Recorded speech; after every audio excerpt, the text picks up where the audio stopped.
I don't know, but like, yo, there is something in West Africa.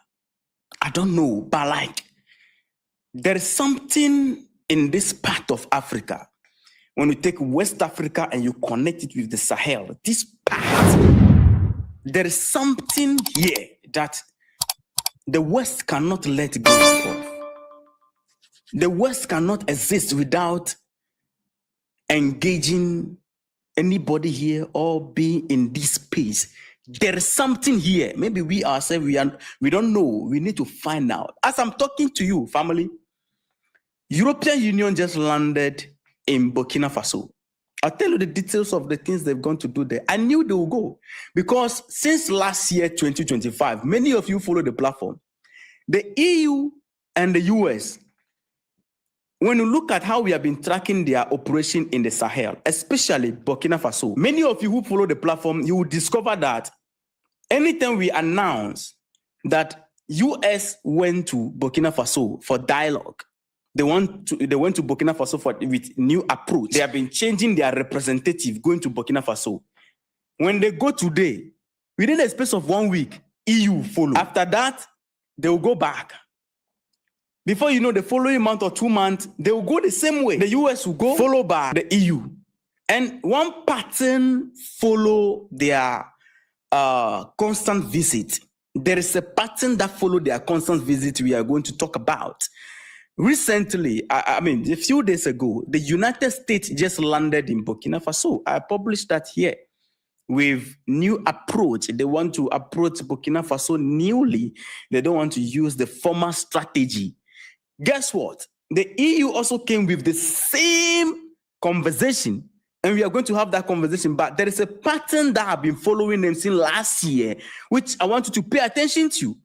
I think in my next video, I will put dates systematically on this pattern. The pattern is this. Anytime the United States go there and then left, the EU will follow with their representative. The moment they go, few days after they left Burkina Faso or the Sahel, you will hear about either assassination attempt on Ibrahim Traore's life or almost coup d'etat. Last time, how many of you remember the time that some people were actually arrested when the soldiers tricked them? According to the story, they contracted some of the soldiers to take out Ibrahim Traore, and the soldiers reported to their superior, and all of a sudden they connived and then tricked the guys, and the guy came and they arrested them. The day they were arresting them on the field, that day the European Union was in Burkina Faso negotiating. I published that here. I did story about that.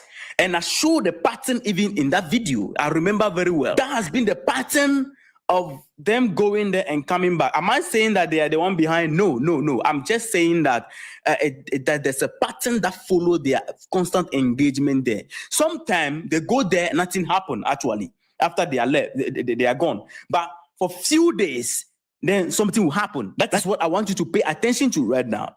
We'll talk about that, but let me give you the details of the conversation. On Tuesday, that is 11 February 2026, Burkina Faso's Minister of Economy and Finance, Dr. Abubakar, he met with delegation from the European Union, EU. The EU team was led by the EU Special Representative for the Sahel. They have been changing the representative. This man, his name is Cravio. I mean, the last one was different. All right, they have been changing it. Now, the meeting between the AES and EU provided space for both to have open and frank dialogue, and their discussion focused on sovereignty first. The minister who received the EU team made it clear to them, emphasized to them. This they have been telling them all the time. Anytime they appear there, Burkina Faso always made this point clear. They don't shake their leg. They made it clear to them that, look, Burkina Faso's diplomatic principle is non-negotiable. And that is their national sovereignty, mutual respect, and that international cooperation should be strictly aligned with national priority. And their priority should be aimed at improving the living condition of the people. Anything apart from that, the Burkinabés will not tolerate it and will not accept it. It is not going to happen. The EU also, the same narrative again. They said they came with a renewed strategy for working with the Sahel Alliance, the AES. They don't want to approach Burkina Faso Mali, Niger, with the same old approach, which they are displeased with.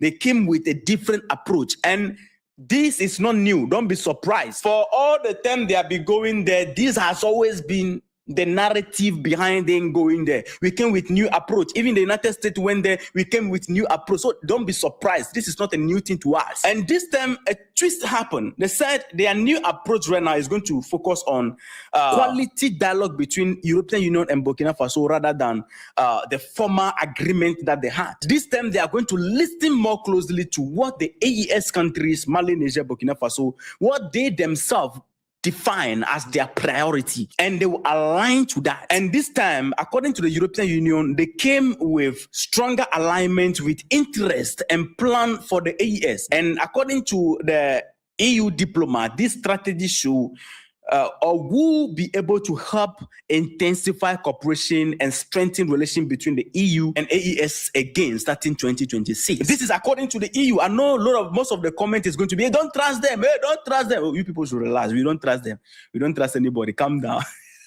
We are not trusting our own brothers beside us. How can we trust EU? Calm down. Now, what was the response of the AES? Same response they have been giving them. But I told you I've been tracking these people. The AES made them understand that no problem. For them, you will not come and things will be on paper as normal. First, they will come and talk and then, oh, we have come into this agreement. No, they want to see real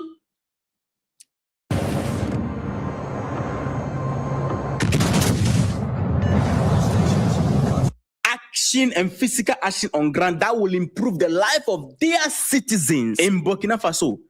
Anything apart from that, maybe they come with agenda that will prosper they themselves and then they will benefit, which will not make any impact in the life of the people of Burkina Faso. They are not interested. This has been the trumpet Burkina Faso have been putting in their ear since the time they have been going there. They always go there. When they listen to Burkina Faso, they go back, they will come back, they go back. And this year they have started. And they always work too. The US will come, EU will follow, and then something will happen. I told you about that, right? Now, there is something in West Africa. I don't know why, but it is clear now that the survival of the West without Africa is practically not possible. If we say it's difficult, then it can be made possible. It is impossible because these people cannot let this part of Africa live alone. Now, do you know the reason why they are coming with soft, calm spirit and calm conversation, and they are trying to make it look like they are twisting and changing their strategies? It is because there is competition on the ground. Russia and China are already on the ground. So we are dealing with these people. Every opportunity you want to bring on board, we have it here. So if you are coming, it is our time this time. That is what Africa need to look at. Burkina Faso stood on business, and people outside, Europeans, Russians, Chinese, they are bowing to the rules and regulation of Burkina Faso. Not like the former or the previous way where Africans, we bow to the rules and regulation of these people whenever they come on board. They set up terms and agreement. Burkina Faso or the AES, they have changed the game. At first, when the European Union come to Africa, the US come to Africa, it is about, yeah, this is what we want. Yeah. This is it. Yeah, you agree to the term and condition. Nothing you are going to do about it in the first place to begin with. And our leaders have no choice. We don't have a say in the agreement between us and them. But this time, the Sahel has changed the rule. When you come, it is our term and our condition. It's either you abide by it or you leave our region. Simple. After all, there are others here. We are into business. On global stage, there's no friendship. It is only about interest base. We don't have friends. We have partners. We have allies. We don't have friends. No country is your friend. That is why the Sahel stood on business. But I'm concerned about the threat that always follow them. So Burkina Faso, you should check that. Because me, I'm not in Burkina Faso, but I've been tracking that.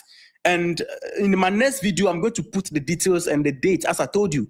But you see, this sudden act of the US and European Union interest in this part is something that we need to pay critical attention to. Because not only their representative, but their military involvement also. Recently, Ghana, 15 French troops are here. You know about that story, right? They said they want to help our people fight Galamsey. Something we can do on our own. The following this thing, oh no, this one happened before Ghana. The US troops, some of them are in Nigeria. They want to train the Nigerian soldiers to do what? To combat terrorism. This came after they launched a strike on these individuals in the bush. That simply means that these people can use every challenge we have in the region to maintain their presence in the region. I'm not talking about the motive of our leaders. I'm talking about the motive of the people who want to help us. And all of a sudden, the United States is so interested in the AES and the EU interested. Since last year, they have been trying to go there. Now, do you know the reason why it is difficult for them to settle on one particular condition? It is not the way of the West. The rules and the regulation of Burkina Faso is completely against, or it contradicts the rules and the norm, how the West deal with Africa. It contradicts. So it became difficult for them to fit in. And they'll keep coming because I said it. Ibrahim Traore said it countless times that, look, normally when you look at it, you flip the coin. We are not the people who need these people. These people actually need us. We don't need them. They need us. He said it countless times on interview. Sometimes when he's giving speech, he said, look, he's never worried about who doesn't want to deal with us and who want to deal with us. The thing is, we are into business. So when you don't want to come, we don't give a hoot about that. Others will come. Currently, Russia is in the line. Chinese are on the ground and they are bringing value to the people. They are even doing things that you were not able to do. Things that the people were actually crying for, which brought this Bazawala relation, because the relation with the US and Africa and EU and Africa, there's a problem. Africans, we believe that we have been treated unfairly by these individuals. So when the Chinese and the Russians are filling the gap, they are filling the gap in such a way that we feel comfortable dealing with them than them. So they are also trying to, it become a competition in the line right here. And I'm not worried so much about Burkina Faso because these people, they know the people they are dealing with and they understand the game of the world. They are not going to lose guard. They will stand on business. But, well, opinion they say are different. Let me know your thoughts in the comment section. I know many of you are going to say, official, hey, don't trust European Union. I know, right? I know. But take it easy in the comment section. Me, myself, let me wear my shoe. I'll meet you in the comment section. Let's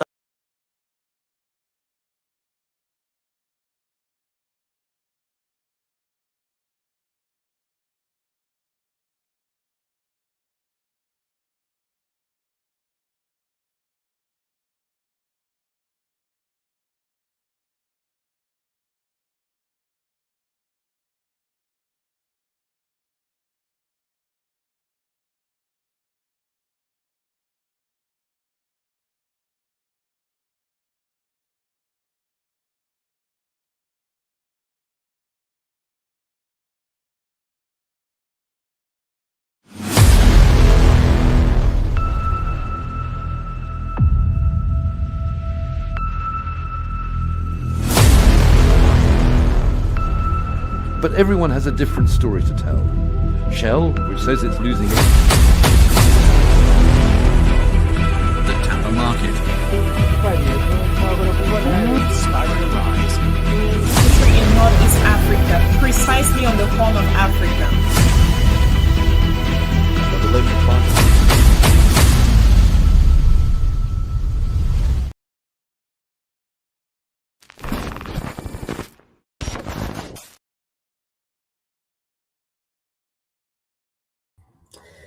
Okay, all right. Good afternoon, folks, whatsoever you are. Good morning, good afternoon, good evening to us all.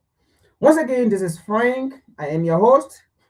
This is the Revolutionary Repatriation Educational Lecture Series. Aspect of WCC every Sunday or sometimes Saturday. What a good day, right? Now, I'm hoping and believing that we are not going to take long here today, right? I'm going to see I can shorten it up because I have a meeting to attend. But let's get to it. So today's topic, right? We're gonna start with the video that I just played. There is something that I want to talk about, right? From this video, there is something that I want to connect as well. I want to add one or two things to that video, all right?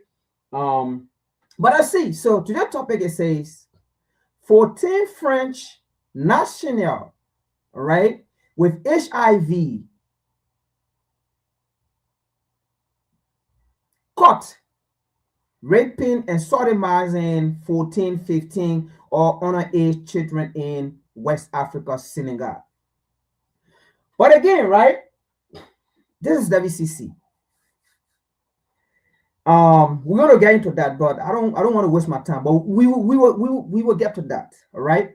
So 14 French nationals caught in Senegal with HIV infecting African children underage in Senegal. Listen to this, folks. This is deeper. First, I want you to ask yourself, why underage? Why are they targeting the young one? Why? Why underage? Why are they targeting the young one? You see, sometimes it is you talk, and our people don't want to listen. We've been saying this time with our numbers. We've been saying this. There's an agenda against Black people, period. There's an agenda against Black people, period. There's an agenda against African people, period. There's an agenda against the continent of Africa, period. Now, if you look at the pattern, oh my God, if you look at the pattern, right, of what's been happening in Black nation, whether on the African continent or out of the African continent, right? If you look at the pattern, it is always the youth, the underage that are being targeted. What happened in Kenya a few years ago? Bill Gates, when they were vaccinating those children underage, they said they started from 12, right? 12 and stuff. And then they said it was polio vaccine that it was putting into them so that when they reach of age 18 and above, that they want to give birth, they get pregnant, they don't have to take a polio vaccine and all of those things, right? And then years later, after some of those 12 years old, 13 years old, became, 18, 20, like, when they reached to that time of fertilization and stuff, they couldn't get birth, they couldn't get pregnant. And then when they did some research, and then most of these women, when they began to go to for checkup and things, to discover all of those women that couldn't get pregnant, right? All of them have the history of the vaccine that Bill Gates was giving to them with the pretense of polio vaccine to prevent you, so that when you of that age now, you get pregnant, you don't have to take polio vaccine. Now new, they put steroid into them. They destroy their womb. Simply put it, they destroy their womb. That vaccine destroy their womb from giving birth. It is this propaganda agenda against Black people that we are many, especially on the African continent. They said we are billion plus people. And the agenda here is to reduce the population of the African people. So if you look at the pattern, they did the same thing in DRC Congo, even in Liberia, the same thing happened, right? In Liberia, the same thing happened. And look, when we get to this whole Senegal aspect, right, we're going to dive into it deeper. The propaganda is deeper, right? So as they are operating biologically, they are also operating injecting HIV, injecting sickness, diseases. There are people who have HIV who live from there deliberately to go on the African continent and infect Black people, underage children. That is what's going on. And this is what we keep telling people. Go back to your herbs. Go back to your natural herbs. All these so-called NGO or whosoever come from Western world, come down there. I mean, don't get me wrong. Some of them are good. But how do we know the good one? How do we know the good one? Because as we speak, even our own brothers and sisters on the African continent, right, are also involved in the ill going on the African continent. For example, the 14 French nationals, right, with HIV infecting these children in Senegal. It's been going on since 2017, folks. Since 2017, right? But there were people on ground, there were Senegalese, there were African on ground who facilitated this behavior against their own people. Imagine that. So we don't know which organization or which NGO coming from the West that are truly coming to give you, to help you with medication or whatsoever and things. And because we don't know them, that is why we need to go back to our natural herbs.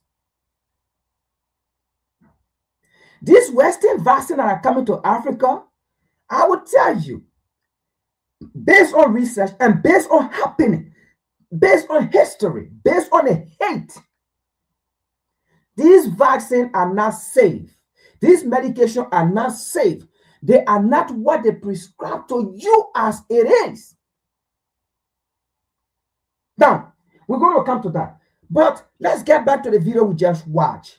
Now, the video you just watched, I think last week we spoke about the U.S. presence, the U.S. sending a delegate to the Sahel nation. And they went to Burkina Faso, they went to Mali, Niger, right, to meet these people. And when they went there, what did they do? What did they say? Right? They went there with a soft-spoken mind, soft-spoken voice. Don't get it twisted now. This is how they came, very softly. And we introduce our society, our culture, our way of life. We open up to them. Little did we know what? We saw ourselves being enslaved. We never learned. They came back again in the 1800s. So soft. We open up to them again. Our religion, little did we know, they manipulated our religion. And then they said, what we preach, what we practice was pagan, was devilly. What they have was the right one. Because what we practice, salvation will not be for us. We will not go, And then they said, what they bring, in fact, their religion, their belief was a very good one that would take us to salvation. And then as they were preaching to us, and they said, however, the only way you will go to heaven is for you to accept that you are poor. The only way salvation will be for you to neglect your resources, your belonging. The meek shall inherit heaven. And then it said, just keep crying, don't retaliate, because there's a God sitting down somewhere looking at your cry, looking at your tear. And he said that God does not have time for resources. That God does not have time for wealth. But at the same time, when they were doing that, they were looting our resources, looting our wealth. And when we began to note, and then we start fighting back for our resources, what did they do? They start killing us one. Everyone that retaliated to fight, they slaughter you. This thing have been going on for so long.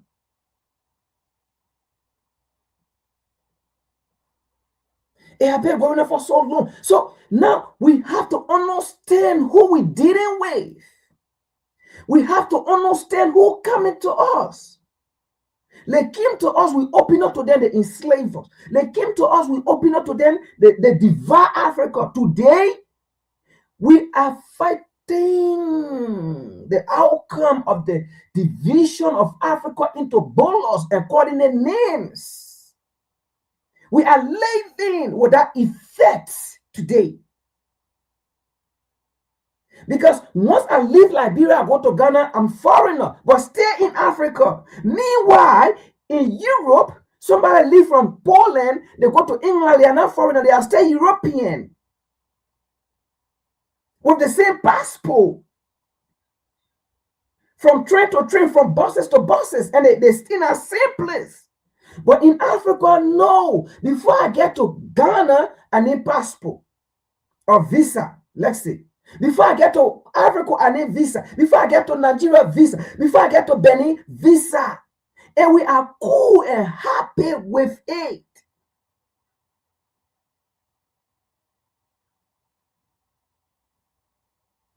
So, up to now, the majority of the African people have not yet come to understand who we're dealing with, unlike the Shahid nation, Mali, Niger, and Burkina Faso. Last week, we spoke about the US in that area. And after the US left, what happened? Europe went there. So the truth is, for Europe to survive, it is Africa. For the US to survive, it is Africa. The truth is, Africa does not need Europe. Africa does not need the US. US need Africa, and Europe need Africa.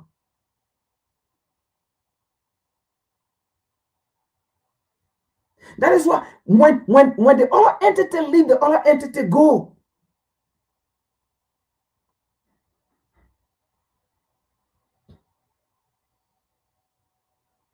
So you see the reality. And now, why are they keep going? Because the truth is, let's watch this video. The reason why they are trooping in, the reason why they are going in. Listen to this, folks. What Europe is going through right now in the hands of Africa or Africans, they deserve it. What the US is going through right now in the hands of Africa or African, the US deserve it.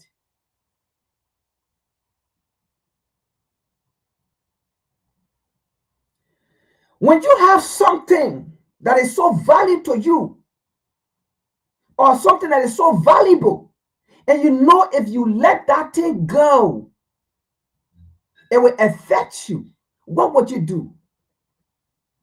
You will cherish it. You will not mock it. You will cherish it. You will not dehumanize it. You will cherish it. You will not say all kind of horrible things. You will not create HIV, TB. You will not create terrorists. You will not form terrorists against them. You will not sponsor terrorists against them.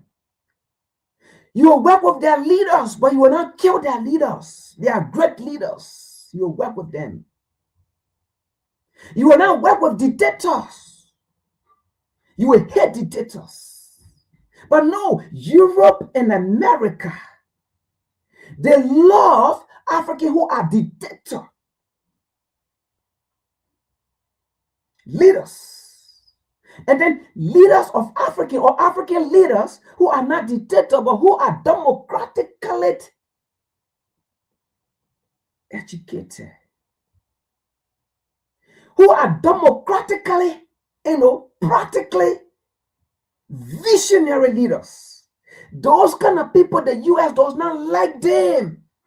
So the US deserves what she's going through right now. Europe deserves what she's going through right now. It is the effect of going against Thomas Sankara.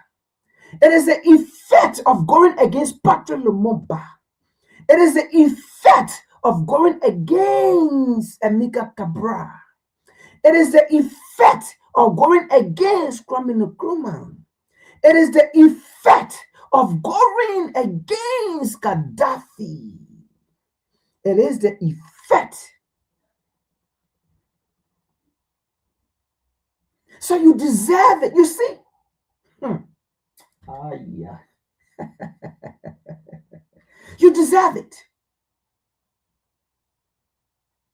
So when we are saying we don't trust you, don't blame us. Blame yourself. When we are saying no, don't blame us. Blame yourself. When we are saying We don't want to open up to you again. Don't blame us. Blame yourself.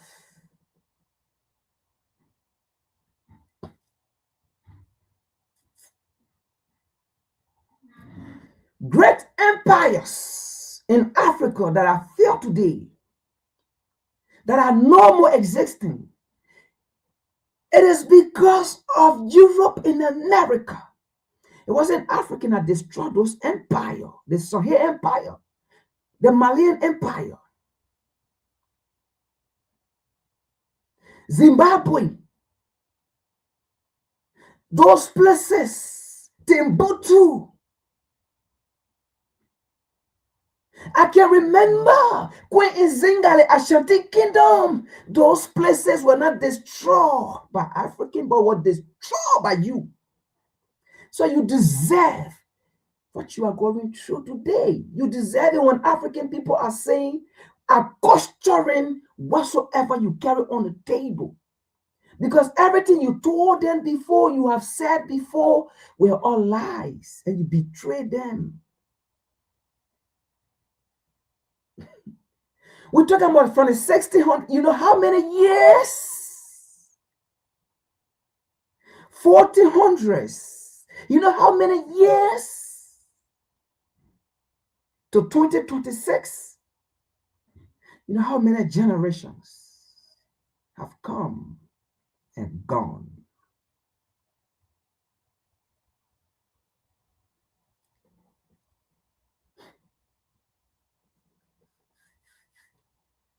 But folks, these delegates going on the African continent, they are not going there because they have realized their mistake. They are not going there because they have realized that their foreign policy in Africa have dehumanized Africans, have put Africa in a perpetual poverty, beggars, destroying Africa. No,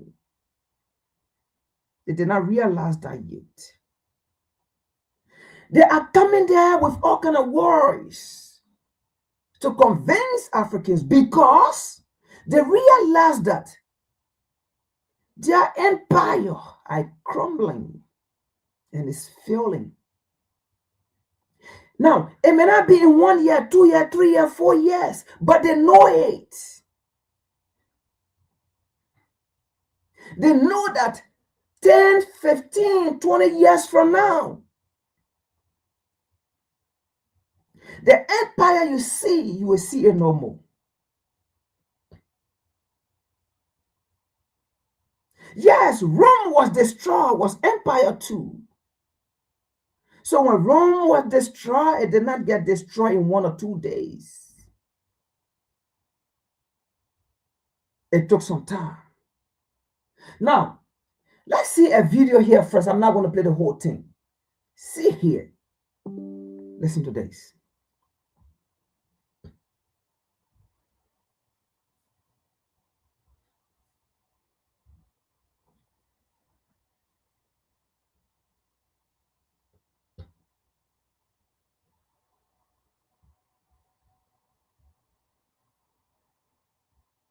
Now, I'm just going to play the first 1 or 2 minutes. That's it, because it's a long video. But that 1 or 2 minutes, I want you to learn something from there. I want you to learn something from there.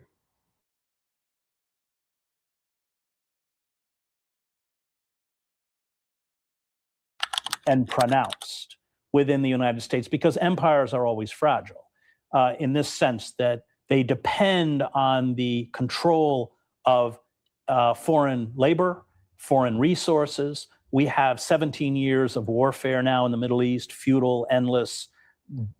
Meanwhile, our infrastructure is collapsing, crumbling. Public libraries are closing. Schools are teachers have to buy basic supplies for students.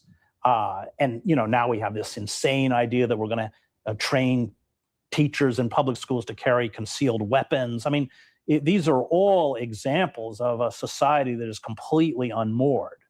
It is not hardly unique to the United States, and it will have a ripple effect in countries like Canada, but it will never reach the extent of chaos and potential violence. But never forget that within American society, we are a deeply violent culture, awash in weapons. We believe in the regeneration through violence, this myth that violence is a form of purification, and that comes out of our long history of genocide and slavery. You started with a revolution. Yeah. We did not. You did. Well, we also killed 90% of the indigenous peoples in the United States and enslaved 4 million Africans. And we've never really confronted that, that dark aspect in American history. We cling to our national myth. And so that does make us different and more dangerous than Canada. This is... Now, I'm not going to play the whole video, but you listened, you heard what he said. The very land America, they came here, they slaughtered indigenous people. That's how these people survive. And he said, we have never taken account of it. We have never taken account of it. We enslaved millions of Africans.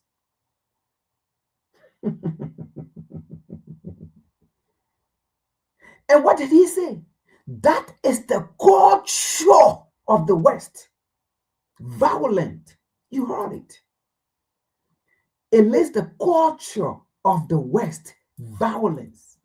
That's how they survive. We have been seeing these things here, but our people, they have to understand, so you got to keep. He said that is the culture, the norms of the West, violent. They don't believe in peace. They don't believe in humanity. They don't. That's how they are survived. And if they are to do it, keep doing it, they will keep doing it. That's why they enslaved millions of Africans. They went back, they colonized the entire Africa, and then they start killing our good leaders. And up to today, they start killing it. Anybody that say no, they sanction your country. He is telling you that's how they survive. That is their nature. That is the nature of Europe, the European. That is their nature. That is their culture. That is their norms. They do not believe in negotiation.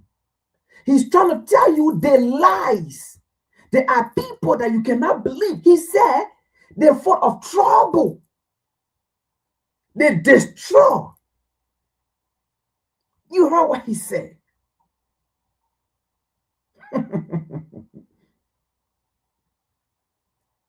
They do not believe in friendship, good governments. They don't care. It is about them. And the truth is, we said this here, and I'm going to say this again. I do not blame Europe or the West to care about the West. I don't blame them. You got to care for your own people, your race. What I blame is the black man do not care for the black man. The black leader do not care for the people that represent the lead. The black leader do not care about the nations they represent. The black leader do not care about the continent they call their continent. That is my frustration. My frustration is not about Europe loving Europe. The West loving the West. I don't care. They have to. What do you think? They should abandon and go love Africa?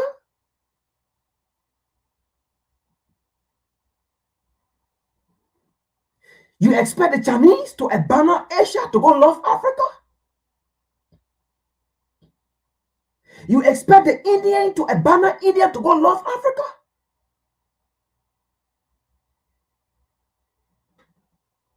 You so-called Christian, you read the Bible. Love your neighbor as you love yourself. You know what I mean? Even though your neighbor came first in that sentence, love your neighbors as you love yourself. Even though the neighbor came first.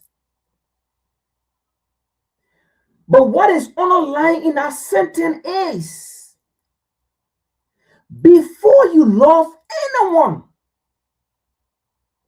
you should love yourself first.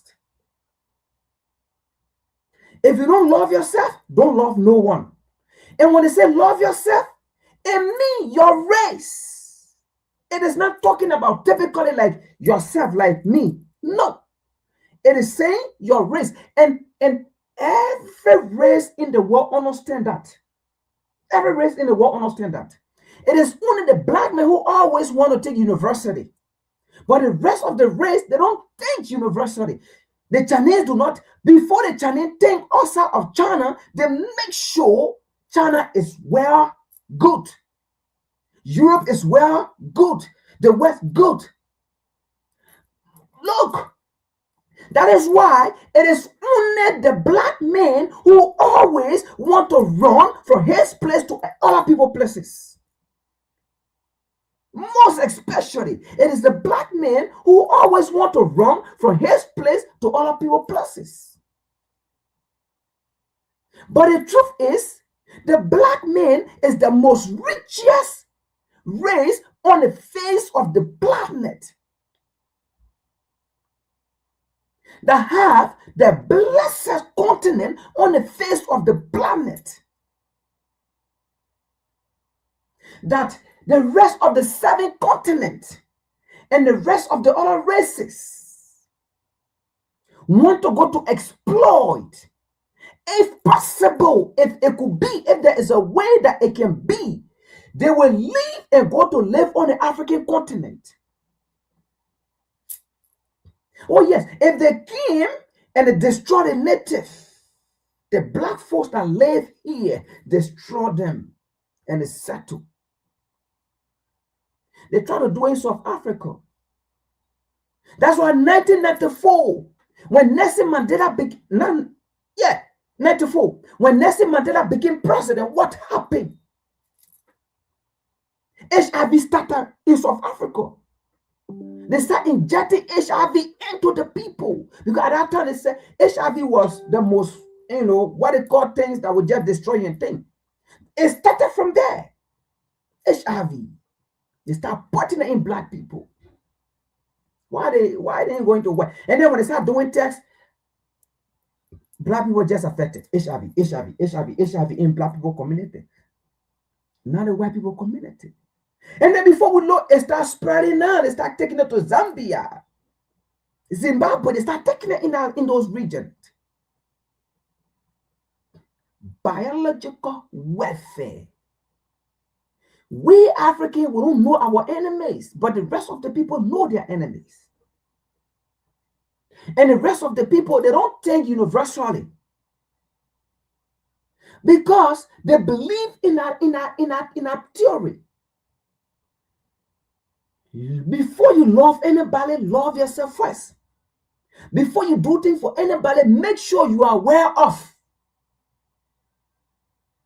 Make sure you are aware of.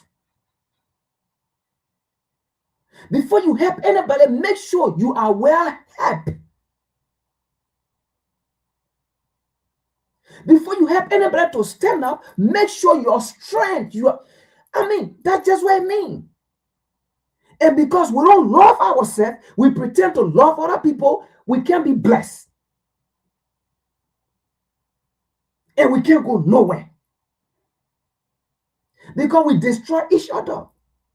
And that is why even before the European or the West or sea in Africa or in black nation, It is the black men who will go and work.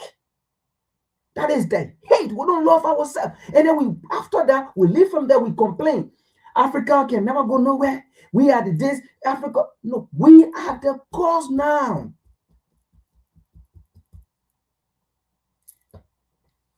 The Chinese put China first. They put Chinese first.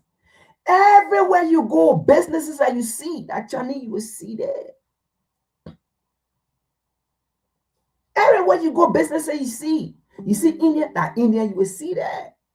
Maybe if the highest other nationality that to go in the backyard to go do the dirty work, then there, the dirty work then. That they feel they can't do, then they put it there to go do it. Think about that. Other nations are struggling, other continents are struggling because they put their priority first, their people first, their continent first, their nation first, before they think about anybody else.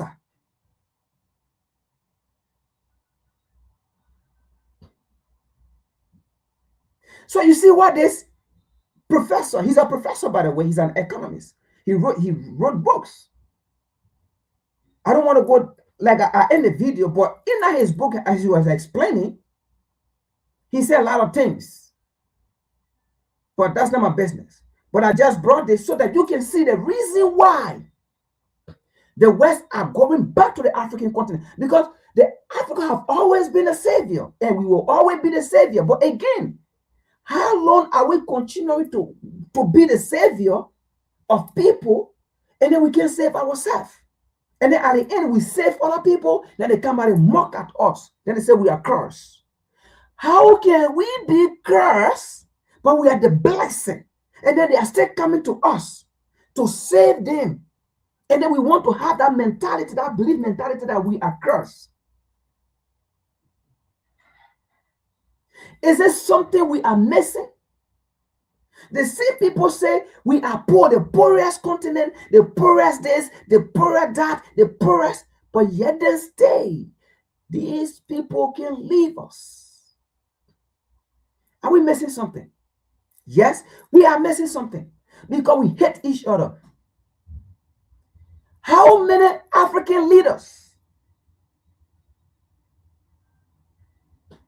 who are brave enough to go to Abraham or the Shahid nation and say, you know what, we see you doing the right thing. They know, they see it. These African leaders see it. They know it, that those nations are doing the right thing. But they are scared. Their slave master will call them out, will go for them.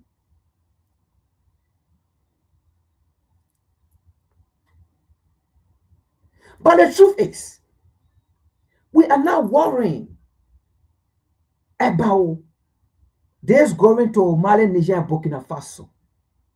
Because we trust those leaders. We know what it stands for.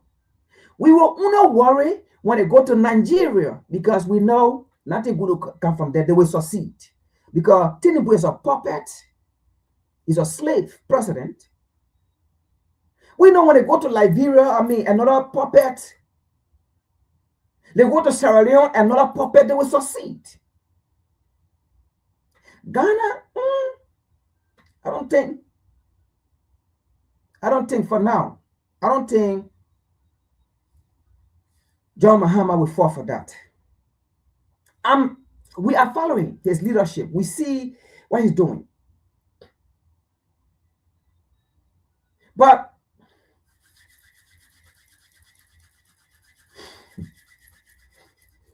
I don't know if I'm saying it. Let me say this. To the president of Ghana, I know you are not a military leader. All right? We believe in our military though. We believe in our military leader, Mali, Niger, Burkina Faso. But I will say this. We believe you are not a military leader because you came to power democratically, right? By the people, right? But what I want to say to you, Mr. President, let me say this. We love you, right? You are a human being. You might do some mistake down the line, but listen to us sometime when we speak. All right? You are a human being. You are going to do some mistakes. But let me say this. I know you did not come through coup or through military whatsoever, so you can't take away, foreign military or foreign military bases in Ghana. But let me say this, Mr. President, I beg you.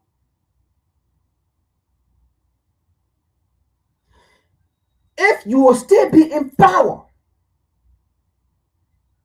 till the time the U.S. signed a military deal with Ghana and that deal expire, you know what? I'm going to do some research because of that. I'm going to do some research on that.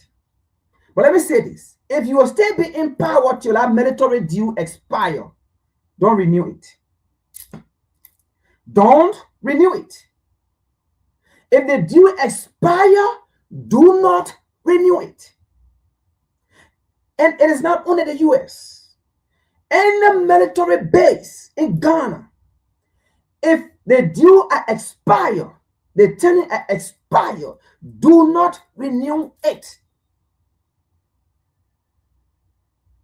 Because before that deal expire, if your military are not strong, because I know most of those terminology, most of those terms and words in there was, we want to sign a deal to work with you to strengthen your military. But how long have that base or those bases been in Ghana that up to now your military are not yet strong to fight?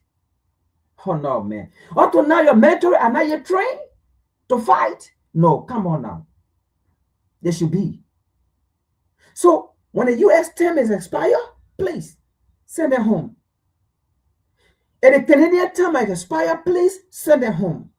The German, send them home. The Indian, send them home. Every base in there, send them home. The French, send them home. That is my advice. Let's continue. For now, we trust you. We believe in you. For now, we know you will not take the step of Nana Akufo-Addo, because Nana Akufo-Addo was horrible and terrible.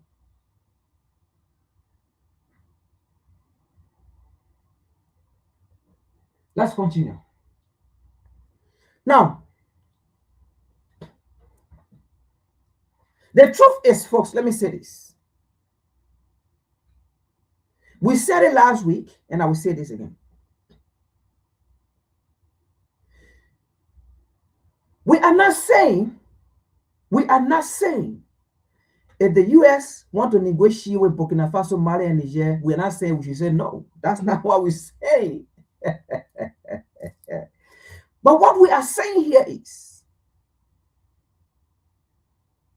we have the cake. We are going to dictate over the cake. We are going to tell the U.S. which part of the cake to eat. We are going to tell Europe which part of the cake to eat. I mean, in our region. I'm not talking, even Liberia said, no. Liberia, the U.S. still cut the cake. The U.S. still tell Liberian which part of the cake to eat. So I'm talking about Mali, Niger, and Burkina Faso, because they are on a path that were allowed our emerging leader to take. I'm not talking about the current African, most of these slave leaders, but they are emerging, they are leaders who are seeing, who are reading, that will come, that will take position, that will take power, and that will learn from the model of how today Burkina Faso, how today the AES nation, they are about to be feeding the entire African continent with food. First time, it have never happened. But these leaders just took power 3 years ago, 4 years ago. But now look at them. Look at them. They are almost full self-sufficient. Unlike these so-called democratic. Democracy actually is settled on the African continent.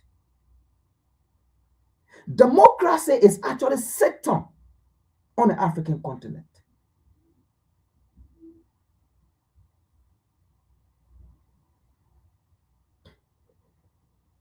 So we are not saying when they want to go to Mali, we should say no.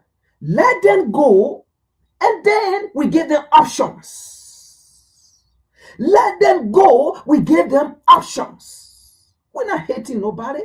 No, we're not telling you, oh, don't come. Don't. No, no, no. When you come, we give you options. We tell you where you belong. We tell you where to go. Now, you like, take it. You don't like, leave it. Come back. Sit down. And other people will come. When you say global village, that is what global village means. If I give you my options, you don't like it, leave. Other people will come. And I give my option, they like it, they take it. That is global village. Global village is not where the U.S. come and impose its foreign policy. And then when you say no, then the U.S. post sanction. And then the U.S. will say, okay, you know what? We've cut our aid. That is not global village.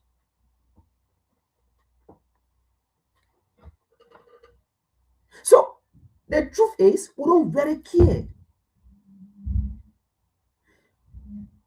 what is awaiting these folks. Because what they saw yesterday, that is what they will reap.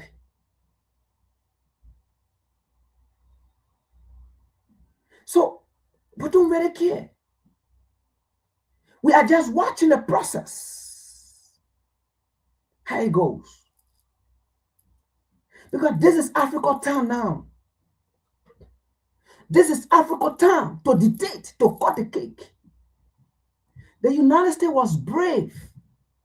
Through Thomas Linda Greenfield, the ambassador of the United States to the UN.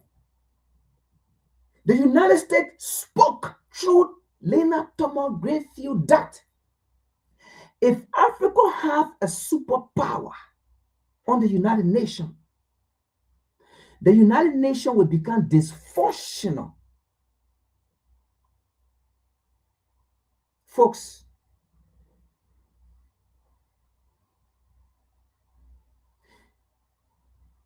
if people make statements like that, do you think they mean well for you? They mean good for you? Absolutely not. Even though somehow we don't believe in our so-called United Nations, we don't. Because since when have the United Nations ever made statement about the United States government? Since when the United Nations ever made statement about President Donald Trump? But the so-called United Nations, I don't know, Guterres or Huterres or Guterres, was brave enough to talk about the government of Burkina Faso. After Burkina Faso dismissed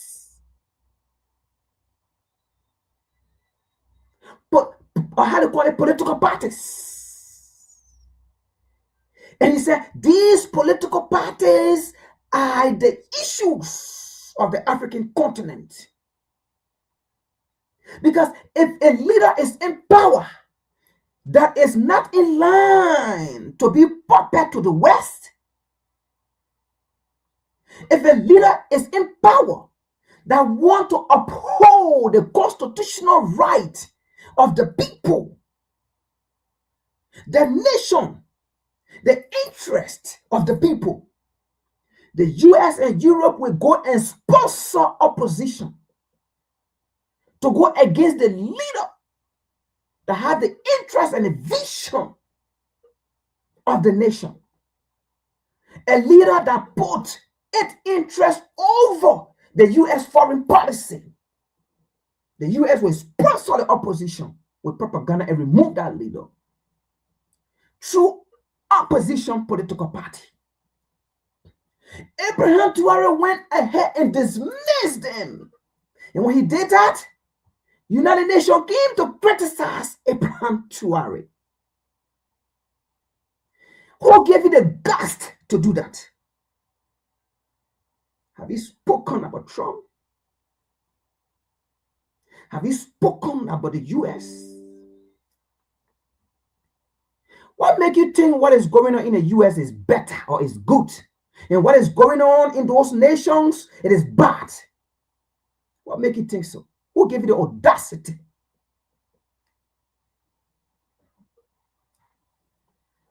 The hypocrisy of the United Nations.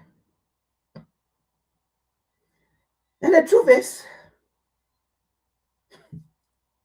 just how we are watching the so-called AU on the African continent, and I can assure you, the AU is already dead. And I can assure you with this. Look, you know who holding the AU? It is the old folks, these old current old folks still holding that thing called AU. That thing called AU. But I can tell you, these emerging leaders of Africans that are coming out, they don't already believe in our so-called AU. So the truth is, 10 years from now, the AU will be dead. Because the people that are holding the AU are the same old folks that are still holding that Western thing called AU.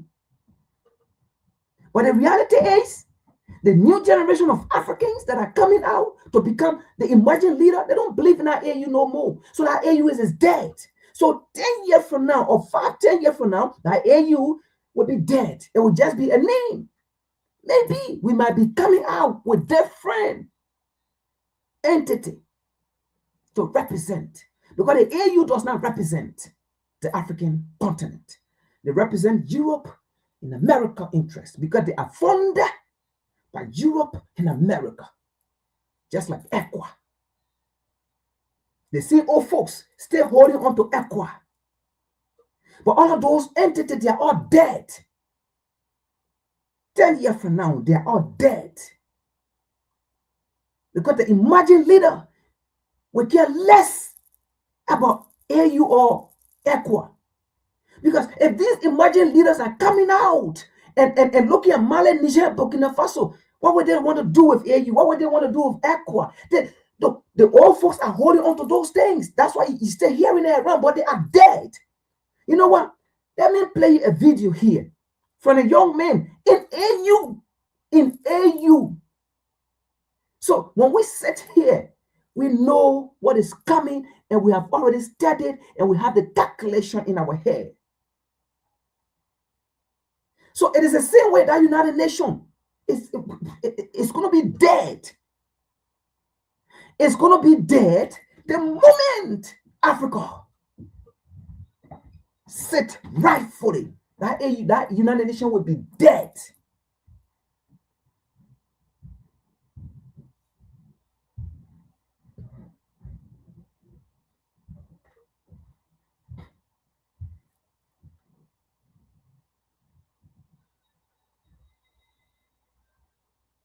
Look at what a young man said in the AU, and look at the reaction. Look what he said. You think we believe in a so-called AU?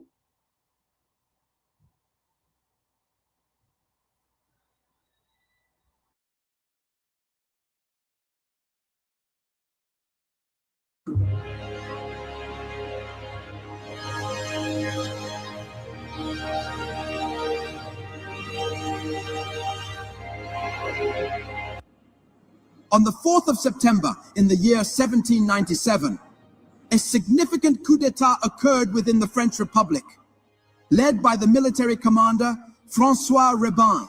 May 11th, 1798, coup d'etat in the French Republic, the law of Second Florian. That means November 9th, 1799, coup d'etat in the French Republic. Napoleon Bonaparte comes to power. December 2nd, 1851, constitutional coup d'etat in the French Republic. Napoleon Bonaparte stays in power just a few months before the end of his term, even though the Constitution of the Second Republic formally forbade it. May 13th, 1958, coup d'etat in the French Republic. General de Gaulle returns to power. History doesn't lie.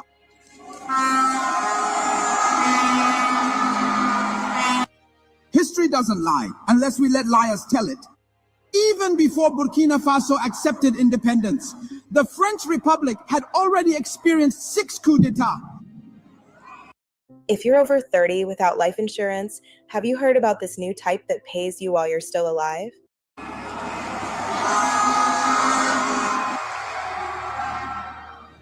So understand that we are in version 2.2. Just consider that at the end of 2023, in the ranking of the 10 greatest Frenchmen of all time, and surprise in second place, Napoleon Bonaparte, the putschist. In this version 2.2, when it's them, they're saviors, and when it's us, we're putschists. When it's them, they throw flowers, and when it's us,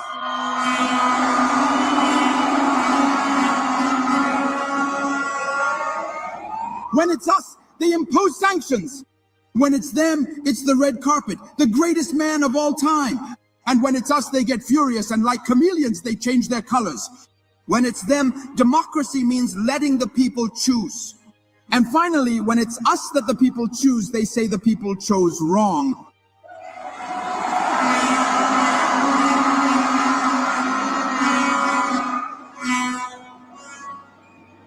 Democracy is free choice, and dictatorship is when something is imposed. But when democracy is imposed on us, isn't that also dictatorship? So yes, we do have a choice, but it's a choice between 2 dictatorships, the one hidden within the laws and the one that exposes the hidden laws. Don't confuse freedom with so-called libertinism. Don't ask a prostitute for marriage advice.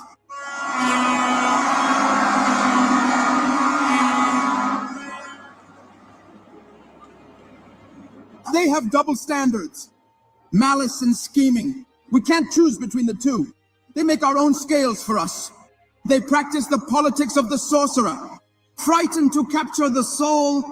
But when you try to capture a stallion, you should at least think better than a donkey. That's why they have... When they're the ones forming unions, there's no problem. But when we're the ones making an alliance, suddenly there's an issue. Yet the union of husband and wife is indeed the alliance that serves as both proof and symbol. That's why when we refuse, we say no. That's good, but it's not enough. In the realm of communities, when you refuse, you leave. And if those who leave are 2 or 3, well, it's those who stay who are in danger.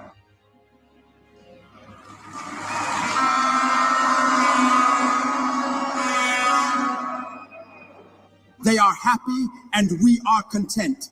But when it's us, they can't stand it. For them, our riflemen died in battle. But when we are attacked, they do not speak out. Because they can't stand your smile, the joy of life in your children. They can't stand your future. As long as they don't see blood, they can't stand your peace. And your development bothers them. They do everything to get rid of you. They turn your dream life into a nightmare. So, are they friends or are they enemies? From now on,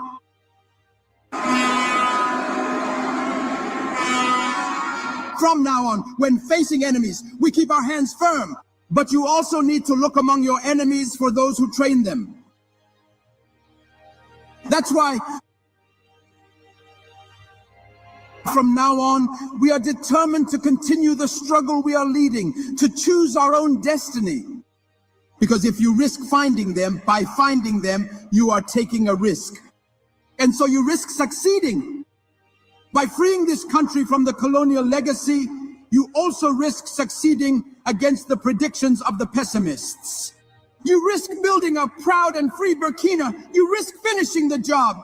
What Sankara would have done if he had been allowed to live.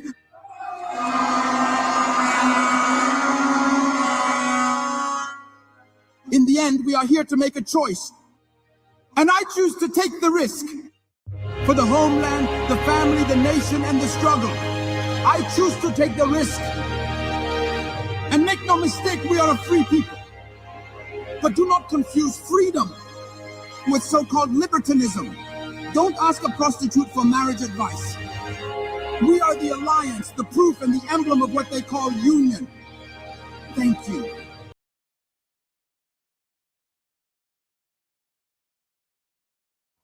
So that's it. What could have happened if Nkrumah was given a chance to lead Mother Ghana in Africa, to whom he said, the independence of Mama Ghana is meaningless unless all Africa is like Mama Ghana?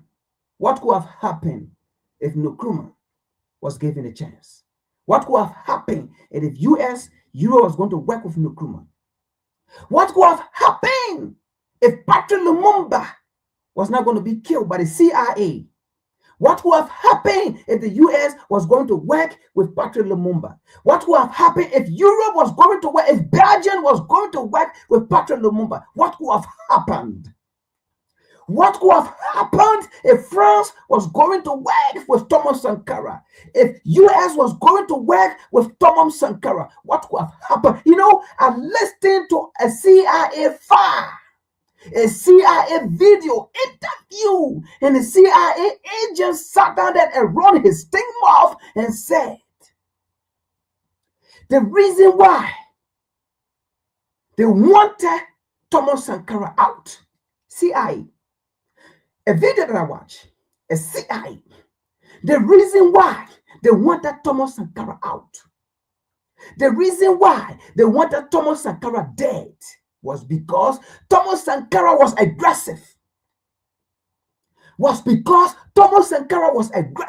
So folks, the same way that CIA at that time that said they saw Thomas Sankara aggressive, it is the same way today. They still see you as Thomas Sankara. When you are fighting for your freedom, when you are fighting for your right, when you are fighting for your resources, when you are fighting for your nation, your people, your race, they still fought Thomas Sankara. They still fight Thomas Sankara fought. And they still fighting that same fight. They will say you are aggressive. The same way Malcolm X fought, and they call Malcolm an extremist. It is the same way you today. They will call you an extremist. So yes, we don't trust them.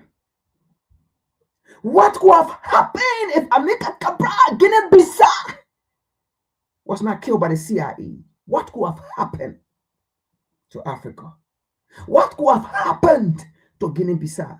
Today, I believe there wouldn't be a coup in Guinea-Bissau or election fraud in Guinea-Bissau. What would have happened if the United States, along with NATO, did not kill Gaddafi? What would have happened with the dream of Gaddafi, with the dream of Nkrumah, with the dream of Thomas Sankara, with the dream of Patrick Lumumba, with the dream of Amilcar Cabral? What could have happened?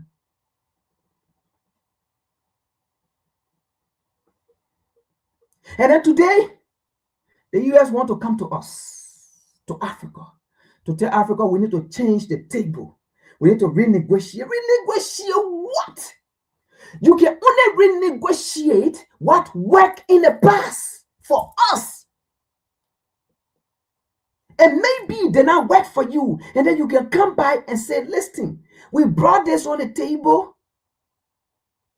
And it seemed it worked for you though, but it never worked for us. Can we renegotiate, please?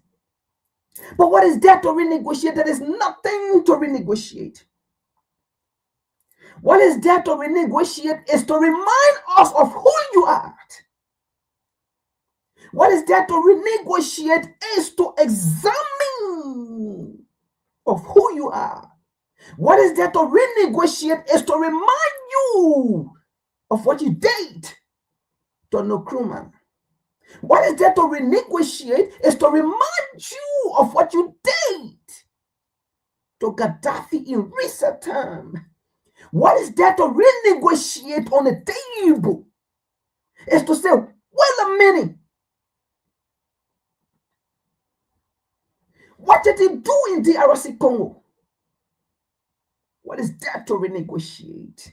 It's to remind you and say, wait a minute, Europe and America and France, what did you do in Guinea-Bissau with Amilcar Cabral? It's to remind you. What is there to renegotiate? Because when we look at history,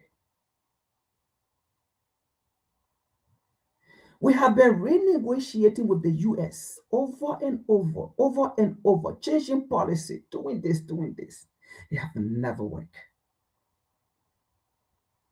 With Europe, it have never worked.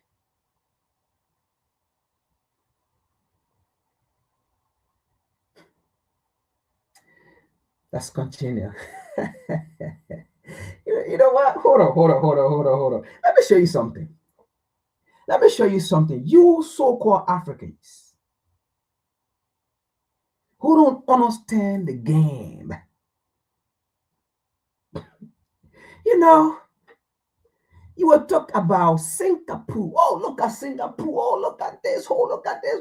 Oh, Singapore is built. But do you know, have you done a research? You have your phone, you have your internet, try to do something. Do you know the man that built Singapore? Do you know what he did? Do you know what he wanted to do to him?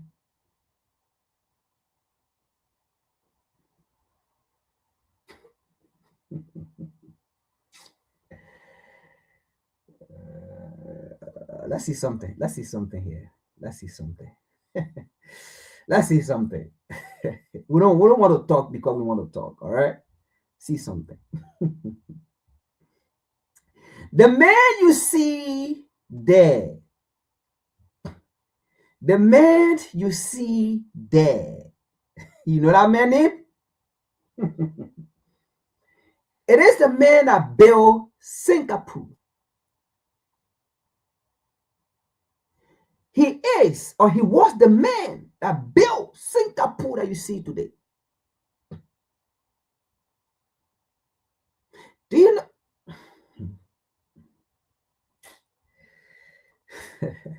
Let's watch that video. I mean, it's a 1 minute thing or any.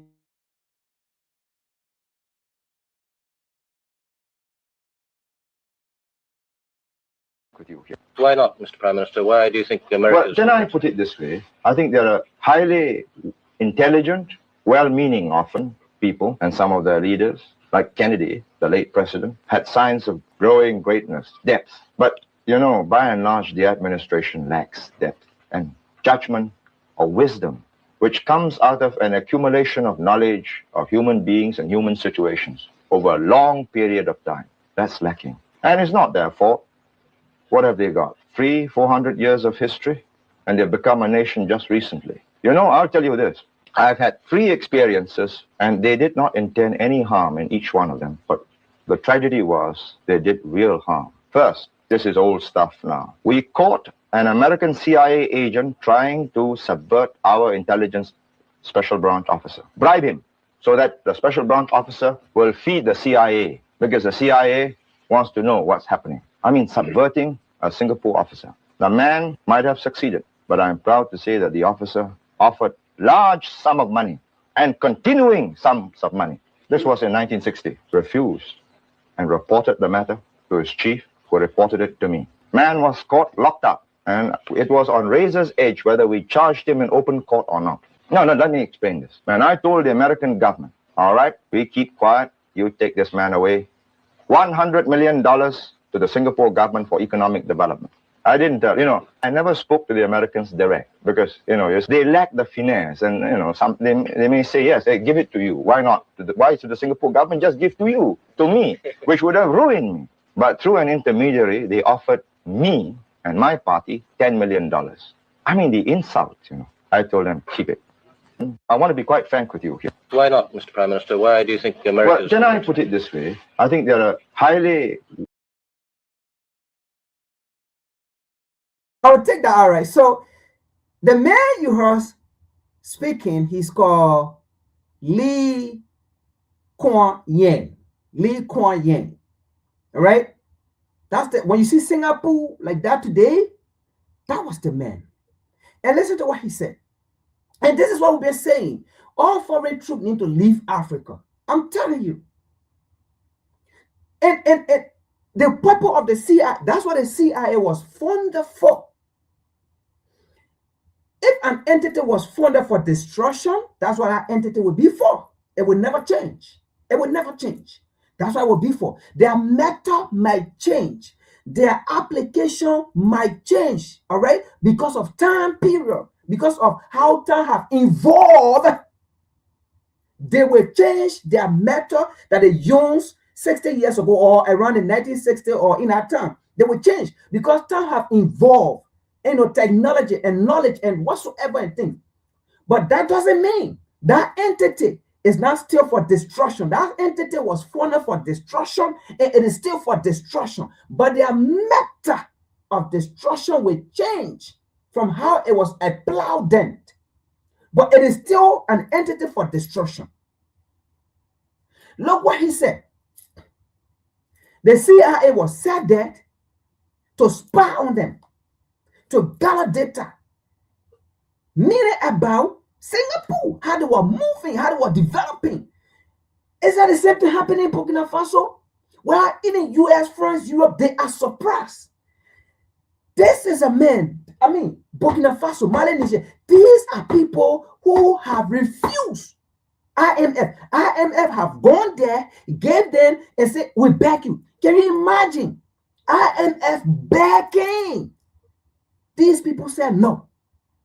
World Bank gone there, backing. No, get it, we need. They said, no, we don't need it. Imagine that.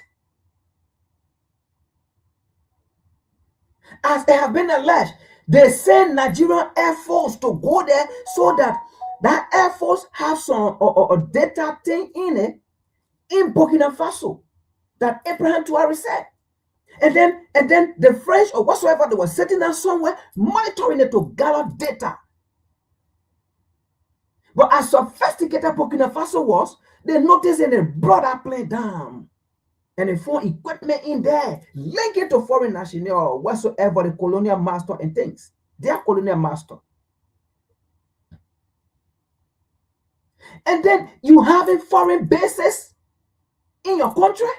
You think it is in your interest? How long are they there to train you?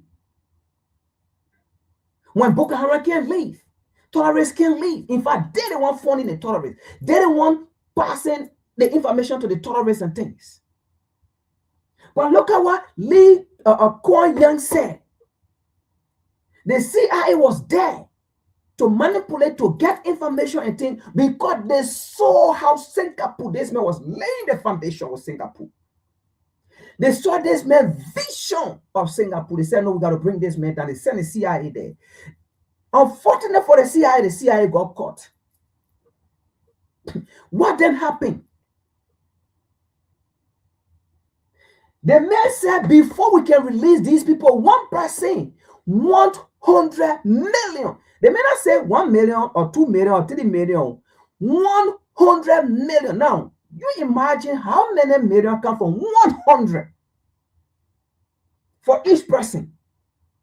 And then what he said, the United States said, we'll give you 10 million. This man said to you, give 100 million for one person so we can build our country. Then you tell a man, no, we'll give you 10 million. And African leaders, they will run for that 10 million. An African leader will run for that 10 million. But after that, the US got afraid. They never sent CIA there again.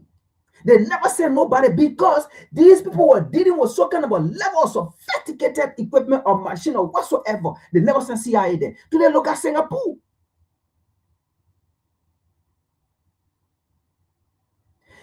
If not because of the same thing in Burkina Faso today, Abraham Traore would have been dead. But because of the level of sophistication. That's why today there have been many coup attempts, but all the highest ever in the history of Africa. For us to be involved in coup attempt in Africa without numbers, and it never happened. It is because of the level of sophistication equipment Burkina Faso have. And to the who? Other people.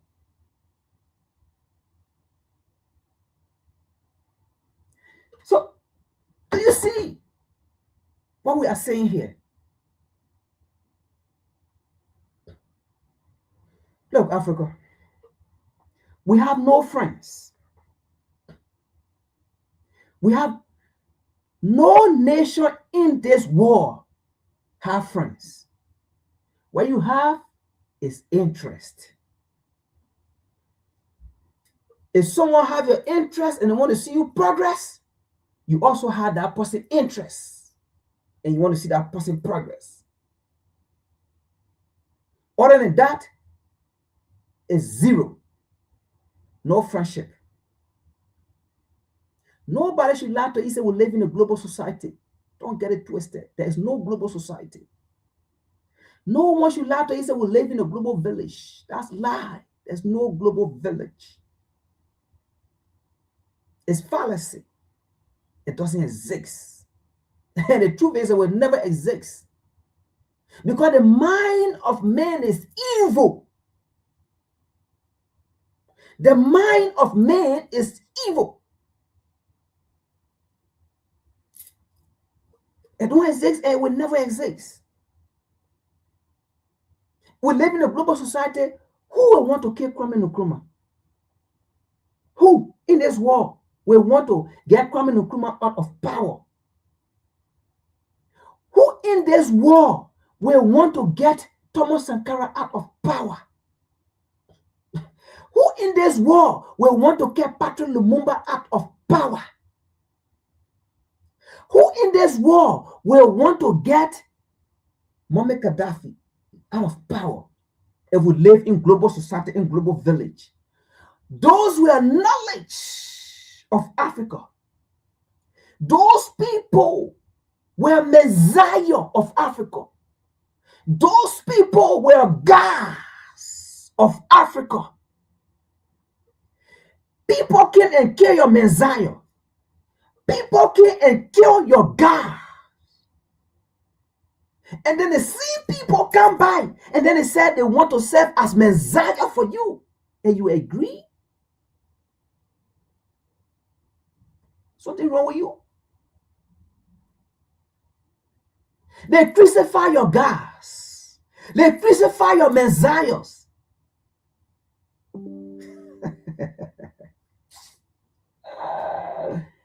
And you sit down there, you pray to Caesar Borgia. Caesar Borgia or Bourgeois or who? And you pray to a man.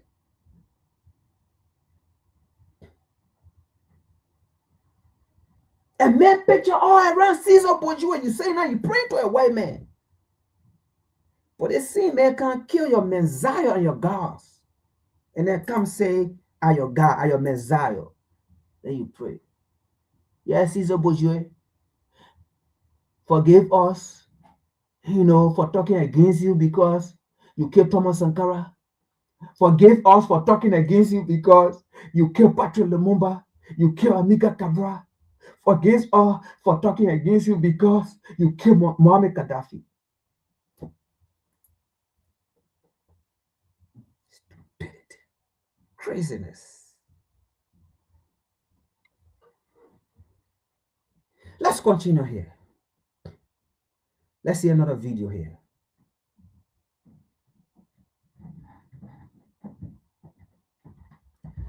Let's see another video. The reason why the West are panicking and going to Africa, changing their voice, making it sound. But the same Bible warns us, be careful with them. Their voices are smooth and soft like butter, but war is in their heart. Sword is in their hands. Be careful with them. Just because a man speaks softly, a man spoke softly, a man shook your hand softly and kind, or a man shake your hand soft and kind. Just because a man smile, always the smile is the nicest smile at the people that can come and stab you. You know that? And then the smile I can just laugh. They don't really do nothing. But the one that can smile, that thing they do, something is there that they're planning to do to you. But I listened to another person here, the reason why US, Europe, they are going to Mali, Niger, Burkina Faso, backing. Oh no, we want to see the West on their need. And indeed, we will see you on your knee. Like I said last week, we are not going to stop giving Europe or the West aid. Africa will give you people aid. And we will give you aid. We will not mock you and say you are poor. We will give you aid. We will not come and take videos of poor places, ugly places, deplorable places and put on the internet. We will not do that. We care less to do with that. But we will give the USA aid. Africa will do it. There's nothing wrong of giving US aid. There's nothing wrong of funding Africa aid. They say you got USAID. There's nothing wrong with funding Africa AID and giving aid to US and giving aid to Europe. Nothing wrong with that. Absolutely nothing. Africa is willing to do that. But guess what? Leave the hell of Africa. Leave Africa alone. Let Africa do a thing. And then Africa will share with you. Because it is time for African children to benefit from their God-given resources. Do you know that the Bible says, thou art rich? But you don't even know it. My people perish because of the lack of knowledge. No. We know now we are not going to perish. We are going to share with Europe and the US or the West. Leave us alone. Then we do our thing. We will share with you. When you come beg for aid, you have not yet begged, you will beg.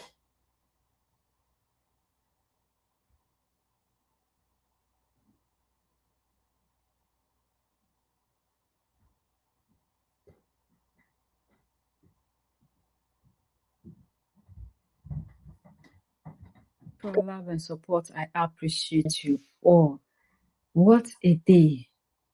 And all in all, the Savior, the Protector, the Unifier, the Messiah, the King of Kings, the Most Loud, Captain Ibrahim Traore, is being recognized globally.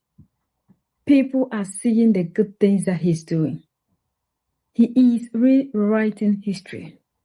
For decades, the way we have partnered with other people and allow other people to have their way, he's changing the narrative. And it's not only Africa that is noticing.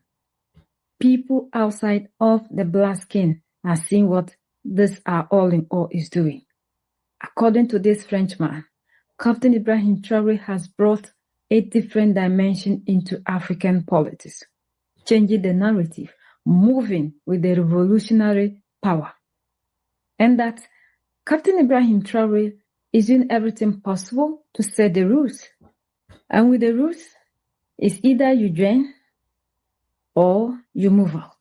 And otherwise, isn't ready to go by what our all in us are doing. And we've seen the tactics that they have used all these years on them, and it's not succeeding. And they will never get tired. That they always want to have their way when it comes to Africa. But Captain Ibrahim, what they think is right for us.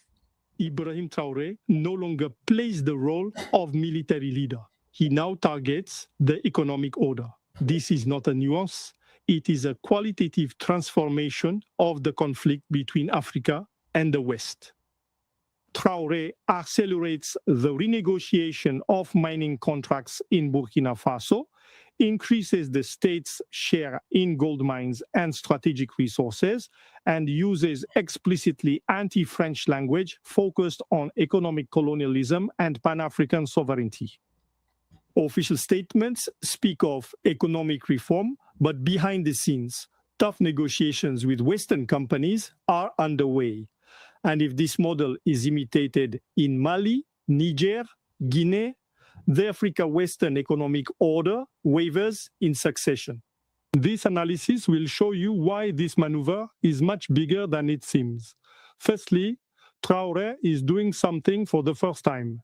He is not just taking on the role of a military coup leader, he is becoming a revolutionary targeting the economic order inherited from colonization. Secondly, gold is not just one resource among others, it is the dollar system. It is the balance of reserves of Western central banks.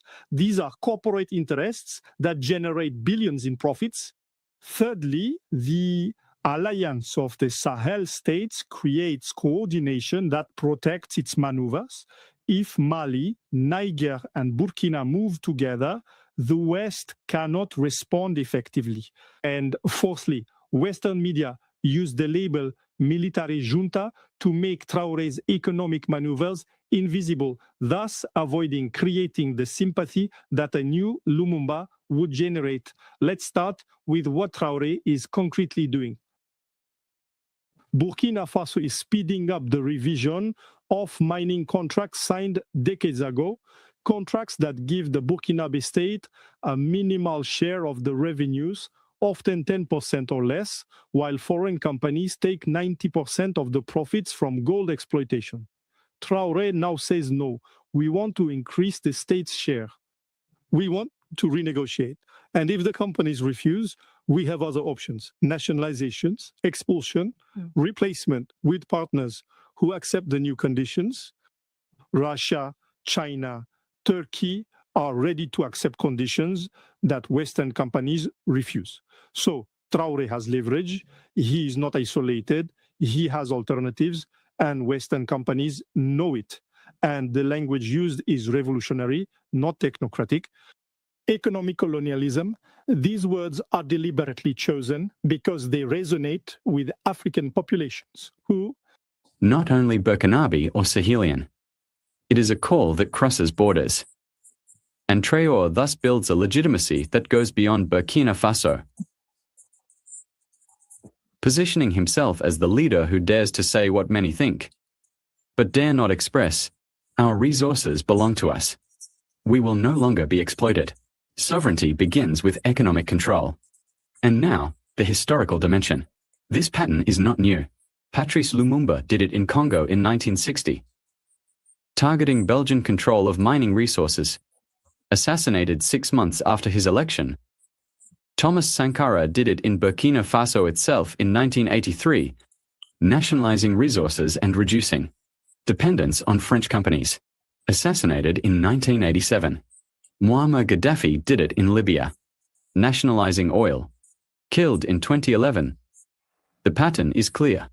African leaders who target the order economic do not generally survive long. Either overthrown by coups or assassinated, or destroyed by economic sanctions that make their country ungovernable. And Traoré knows this history. He knows what happened to Lumumba, to Sankara, to Gaddafi. And he does what he does anyway. But what makes the current situation different is the regional context. Traoré is not alone.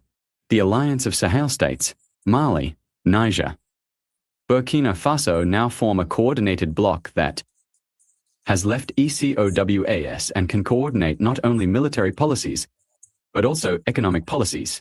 If Traoré increases the state's share in gold mines in Burkina Faso, Mali can do the same with its own mines. Niger can do the same. And if these three countries move together, it is much harder for Western companies to retaliate. They cannot sanction 3 countries simultaneously without massive loss. They cannot organize 3 coups at the same time. They cannot assassinate 3 leaders simultaneously. Coordination creates structural protection. And now, the stakes for the West gold is not simply an extractive resource among others. It is a strategic asset that underpins the global financial system. Western central banks hold gold as the ultimate reserve. The dollar system relies partly on gold as a guarantee of last resort, and Western mining companies generate billions in profits from the exploitation of African gold. If Africa begins to renegotiate mining contracts en masse, 3 structural consequences occur. First, corporate profits collapse. If the state's share goes from 10% to 50%, companies lose 40% of their revenue and certain operations become unprofitable, forcing withdrawals. Second, gold supply becomes complicated. If African countries nationalize or expel Western companies and replace them with Russian or Chinese partners, the West loses control of the supply chain. Third, the precedent becomes dangerous. If Burkina Faso succeeds, other countries will try, not only in the Sahel, but in Central Africa, in East Africa, wherever there is gold, copper, cobalt, uranium. And now, the Western media response. A strategic invisibilization. Western media systematically used the label military junta for Traore, which produces 2 effects. First, it delegitimizes. Junta means illegitimate. Military means undemocratic. So everything Traore does becomes automatically suspect. Lose 45 pounds and become unrecognizable by spring. On Monday, February 16th, starting the... Second, it makes economic maneuvers invisible. When the media talk about Traore, they talk about security, coups d'état, violence, but never about renegotiating mining contracts or economic sovereignty. This invisibilization is strategic, because if Western media told the economic story of a young African leader taking back control of his country's resources from Western companies, it would create sympathy. This story resonates with African populations, with populations of the global South, even with certain Western populations who criticize extractive capitalism. So, Western media avoid this story and prefer the narrative of the unstable military leader. And the parallel with Lumumba becomes relevant. Patrice Lumumba became an icon in Africa, not because he won, but because he dared to say that Congo's resources belong to Congo. Defying Belgium, speaking of economic sovereignty, his death created a symbol of resistance, dignity, refusal of exploitation. And now, Western media do not want to create a new Lumumba. They do not want to create a martyr or a symbol. So they try to present Traore as something different. Not a revolutionary or a hero, just a military strongman or an authoritarian leader. This narrative is an attempt to control the story before it becomes uncontrollable. And escalation 75% probability within 24 to 72 hours. 3 possible triggers.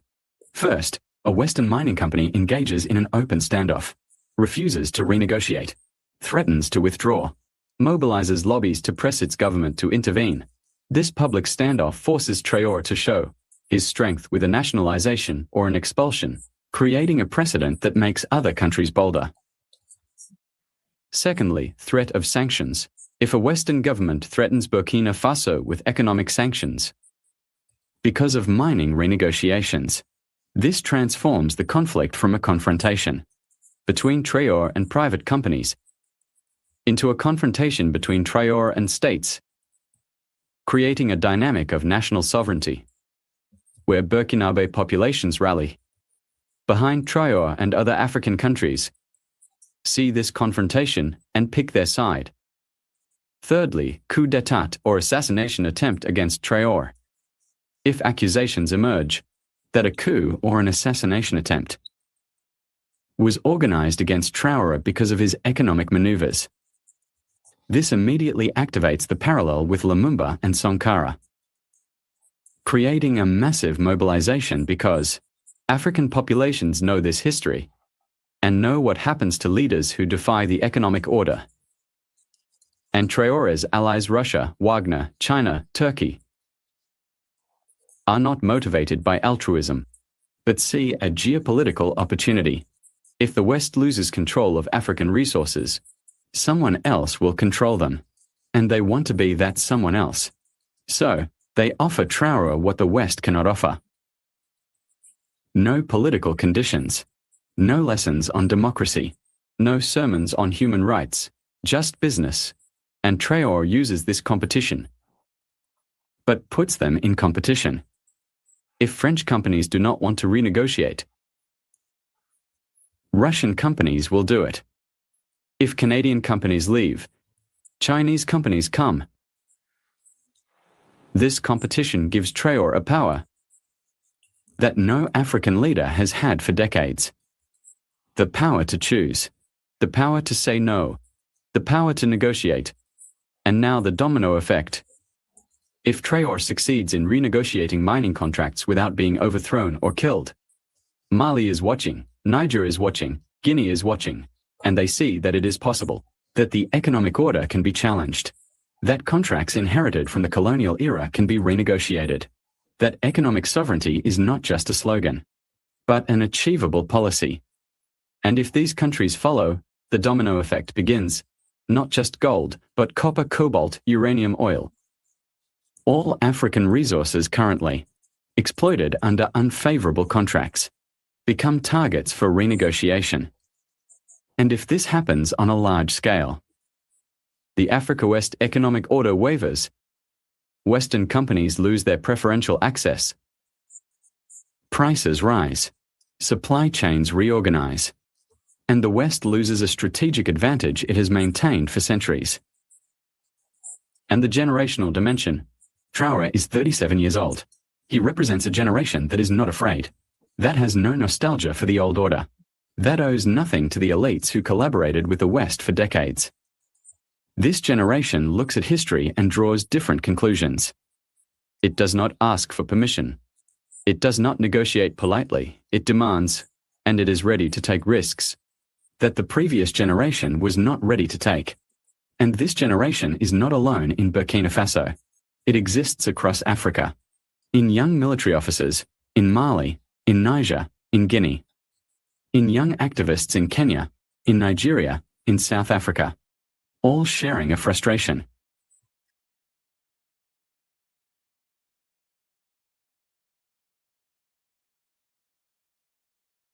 All right. So, you like Traore? You don't like Traore? That's your business. We love him. Yes, we love him. Like I said, we're not going to say, oh, we don't want to talk to the US. We don't want to talk to Washington, D.C. We don't want to talk to Washington, D.C. government officials, Congress. No, we will talk to you. We will talk to you. Just like how we talk to any other people. Yes. Why we would not want to talk to you? The point here is, just like how we gave conditions to other people, we will give Washington, D.C. conditions. We'll give Europe conditions. Your terms are out.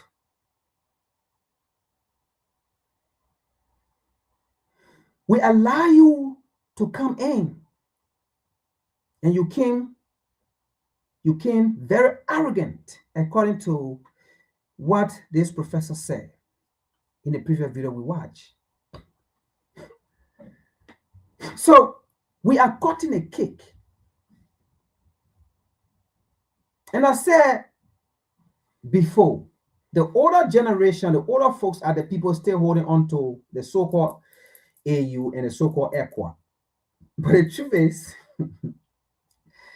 this new generation coming out, like I said, 5, 10 years from now, 10 years from now, that AU, you will not see this newer generation in leadership position talking about holding AU. It's not going to happen. You will not see this newer generation in power talking about holding ECWA. It's not going to happen. The only way it will happen unless that newer generation or that leader don't carry on the idea or the model of Mali, Niger, Burkina Faso for a people that who or he serve. Then you will go with holding ECWA for the West or holding AU for the West. But nobody cares. We don't care about that so-called AU. It's nothing. That so-called ECWA is nothing. We don't believe in it. as long as you are not fighting for African interests, we don't care. What was the statement of AU or ECWA of Guinea-Bissau recent election time? Nothing. What was the statement of AU Tanzania when that lady rigged the election? In fact, AU went and congratulated the lady. The list can go on. AU, what was the statement of AU of Cameroon? Pombia. When Pombia rigged the election again, what was the statement? Congratulated Pombia, who is now 94 years old in power. 6 more years for Pombia to be 100 years. So Pombia, because he just won an election. So that means if Pombia lives up to 100, Pombia going to be 100 years old and still the Cameroonian president. What was the statement from AU? They congratulated Pombia, who rigged the election. But yet they stay, when leader come out to take power and say this is not right, then that's the time AU come out to make statement. When leader come out to love the nation and say, no, we got to do the right thing, AU come to make statement. But AU did not make statement about Pombia, who got 6 more years to be 100 years old. What Pombia pee on himself. AU congratulated Pombia for rigging the election when Pombia pee and poo on himself. Pombia does not know when to brush his mouth. Someone had to brush his mouth. Pombia does not know if it is time to go to bed. Pombia does not know if it is time to wake up. Pombia does not know if it is night. Pombia does not know if it is daylight. Unless people tell him. But still, he don't even know. He'll be like, what are you talking about?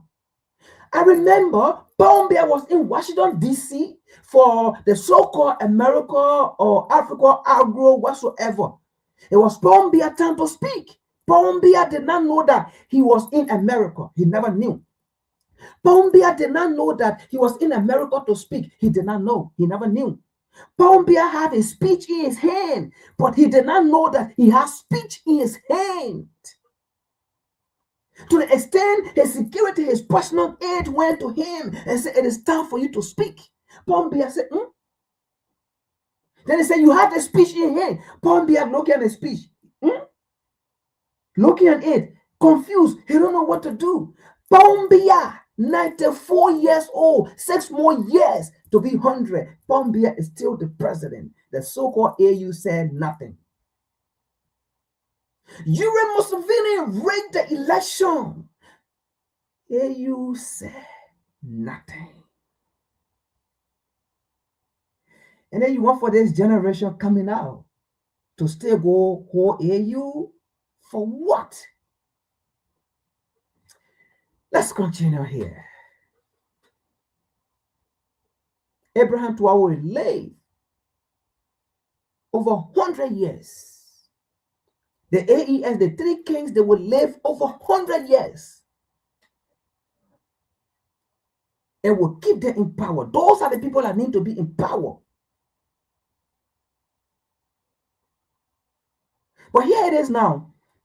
Europe, US, they are now going, they are now sneaking behind the back door, going to Mali, Niger, Burkina Faso to talk to them, to beg them for resources. Why African leaders, these puppets, these slaves, don't want to talk to their brother? These slaves don't want to talk to their brothers. But the US and Europe, they are passing behind the door, behind the door,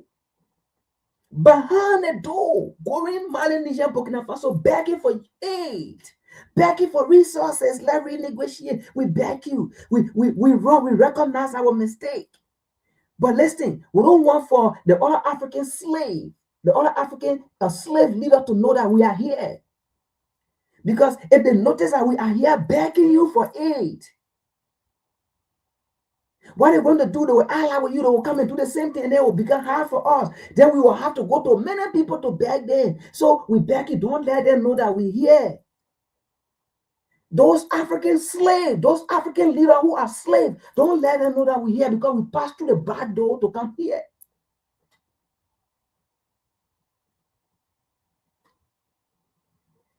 Anyway, let's go to Senegal. Let's go to the French.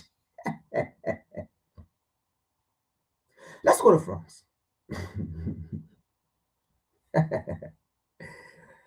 Okay.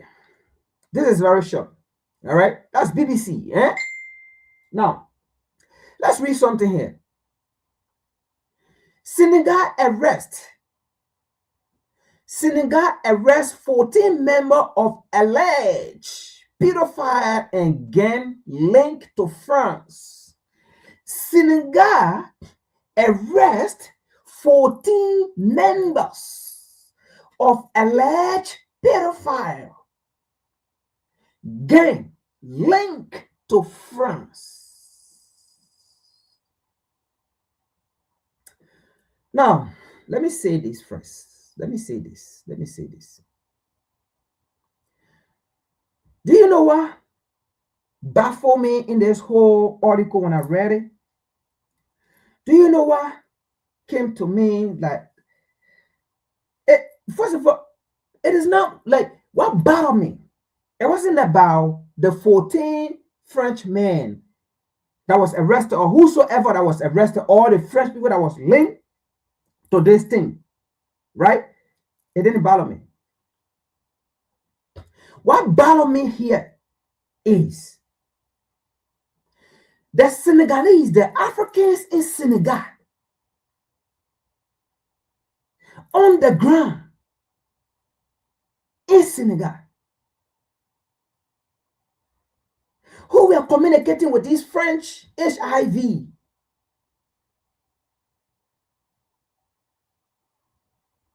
And then who were putting 14, 15 years old girls and boys together and then allowing these tourists, I mean, they are tourists anyway. I don't even want to call it tourists. These tourists to go to Senegal. And then these people having fun and affair with them. 14 years old girl, 15 years old girl, boys. Having an affair with them and putting HIV in them intentionally. That is what baffled me. I didn't care about those French people or whosoever, but those people could not have succeeded if the Senegalese did not put this together. That's my frustration. That's where my frustration coming from. My frustration is not about the French because we already know who these people are. My frustration is, my frustration go to the Senegalese. My frustration go to the Senegalese in Senegal that put this thing together.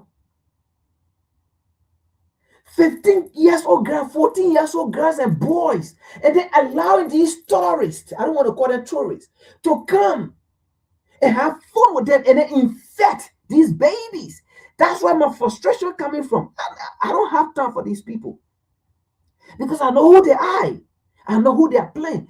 Because on the show before, some years back, then we show a French journalist speaking about how deliberately they took HIV on the African continent and then they start injecting it into people and then saying they were giving it injection for prevention of certain things. But now HIV, they were putting into Africans in the video. And then he said they did it because they was doing it to reduce the population of Africa because of African resources. That was a French journalist. And then, in fact, not a journalist, but he was a doctor, a French doctor. That was saying that a French doctor said they went to Africa, they took HIV in a syringe, and then they injected in Africans. They went to various African nations.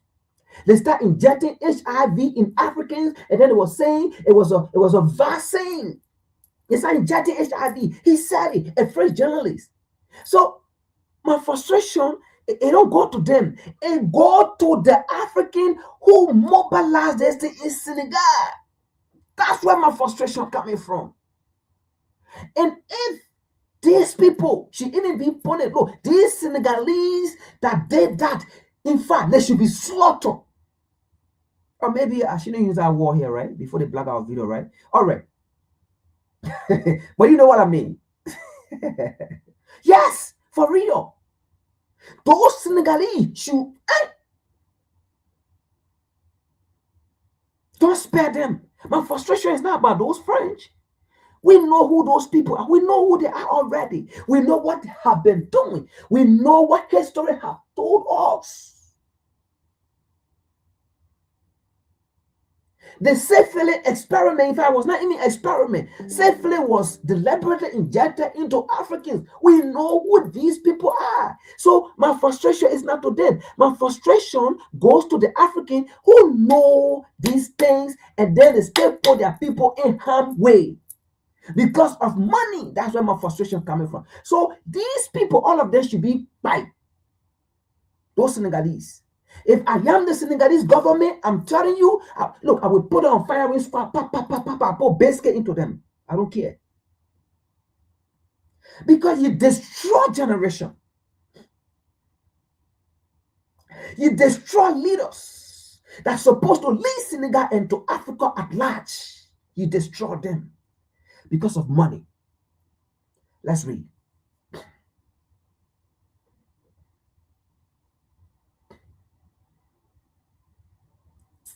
Senegalese police says they have arrested 14 people and broken up a pedophile gang. I mean, gang, imagine. Not gang for something different.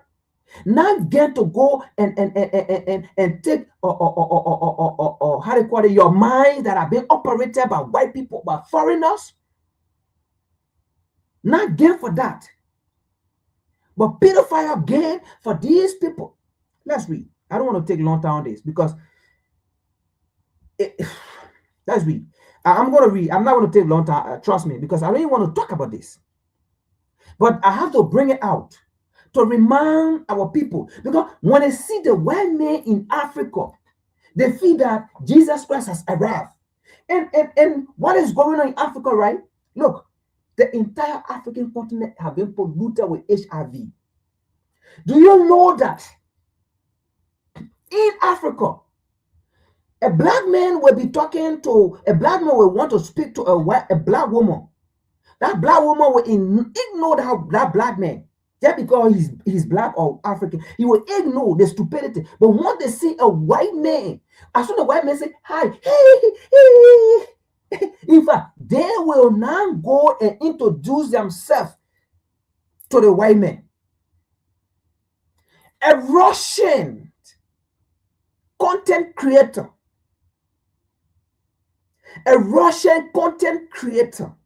have traveled to almost all of Africa, infecting people, girls with HIV. He went to Ghana, folks. He went to Ghana. What we are dealing with here is biological warfare in every way. He went to Ghana as a tourist, got a hotel in one of the most prestigious hotels in Ghana. And then he will come down the hotel, right around the hotel, around the mall. He will go there and then see girls. I saw he said hi, and these girls, I don't know what's wrong with our girls. If a black man say hi, then in fact they will want to stone you with rock. But the moment they see that color, that pale skin, it's like something different. All the video, and this content creator have a watch that is a recorder. So it's not like he was going with a phone and then he's recording. No, he have a watch, and the watch have a recorder. Also have a glass, right? His shade have a recorder. So that's why he was recording all these things going on. So in Ghana, he went to Nigeria and infected people in Nigeria, infected girls in Ghana, infected girls in Nigeria, infected girls in Kenya. He went to Kenya. And those are the places people know about. Because Those are the videos he posted. So what he do is, this is what he do. He targeted Africa, right? So that's what he did in Ghana. Let me just explain. That's what he did in Ghana, in Nigeria, in Kenya, in all the other places, video that he have posted, that have come out, right? What I'm telling you is, these men have gone over 700-800 African women, infected them, all the places he gone. Now, as for the HIV part, I have not done a research, right? But almost everything that I have sold, like I have not gone on the internet to do research to see medically, but everything that I have saw, everything that I saw, right? They all say he had HIV. Okay? So in Ghana, the hotel he was staying in, one of the best hotel, I'm telling you, right? So he will, and the mall is right there. So he will go down there and then see a girl, hey, hi, well, he like a Russian accent. Hi. Then you'll see the girls then. Oh, hey. Then you'll be like, what's her name? My name is this. What's her age? Oh, this. Oh, okay. Can I talk to you? I want to know you better. Or can you come to my hotel? Yes. Then he will carry the girls to the hotels. And then he will tell them, see, this is where I stay. Look at my hotel. Look at my room. Look at this. And then right there, he's gonna have them. And then he's recording. Even the watch or the glass is recording. So he's having sex with them, recording them, unprotected. And then after that, he will post this video on his page to make money. Then he will sell the video as well. He will sell the video, right? And then he also posted on his page. So he was making money out of it at the same time, infecting these girls, unprotected sex. Now he got HIV. So he will do that, sell the videos, and then also post the video on his page. He have a page there, and then people go and pay. So he have a page there. People pay and all of it. So the money coming to him. And then he sell the video as well. So all these Ghanaian girl or African girl, let me put it this way. All these African girls you have sex with, unknown to them, because they think that he's a white man now. When this white man travel, this white man going to send for her or send for, whatsoever. And then the white man going to support them, whatsoever the situation. To the extent in Ghana, the reason why he escaped Ghana was because one of the girl he took to the hotel. He slept with the girl the whole night. The girl took Uber because he met the girl first in the mall, whatsoever they talk. He get a girl number, so then he called the girl came, the girl took Uber, came over, they slept there the whole night, have sex with this girl, recording it at the same time. Then the next day now, for the girl to leave, he don't want to pay the girl the whole night. He don't want to pay the girl. Then the girl came. Then in the video, in one of the videos, you can see that the poster, you can see the girl even arguing, but they didn't put the pornographic part. But yeah, because of YouTube thing, they didn't put the other part. But the part where the girl is telling him, "You slept with me for the whole night. You don't want to pay me. I took my Uber. I came here. You did not pay the Uber. I'm gonna, call police. I'm gonna take this against you. You got to pay me. You slept with me the whole night. You didn't pay me. I took Uber. I came. You didn't pay me." And that's how he was able to escape Ghana, because there was tension. So when he escaped Ghana, he went to Kenya. And I think he came from Nigeria even before going to Ghana. And then from Ghana, he went to Kenya. But fast forward, he got arrested anyway. He's arrested. But then he had HIV. So you're having sex with these people, putting it on his page, and then at the same time sending the video to a pornographic website. You see that? So there's a biological warfare going on all around. Through vaccine, through needle, through penetration. You think about it. I didn't want to talk about this, but I have to talk about it as well for awareness of our brothers and sisters on our continent, or even in Black nation. When they see the white, the pure skin, they think heaven has come. They behave different. Even in the US here, our own sisters, they're here too. When they see that other side, in fact, when our own African sisters are dating the other people, the other race, they behave different. The respect is different than when they're dating their own race. These are facts. Our own African sisters, when they're dating the other race, the behavior is different. The respect is different. The calmness is different. The way they talk is different. And that even go to the men too. The men too, when the men too dating the other race, they respect different, the talks different, the calmness different, the treatment, different. Why we hate ourselves so much? Anyway, let's continue. There's awareness. When you see these people on the African continent, you don't know what they're coming with. Be careful.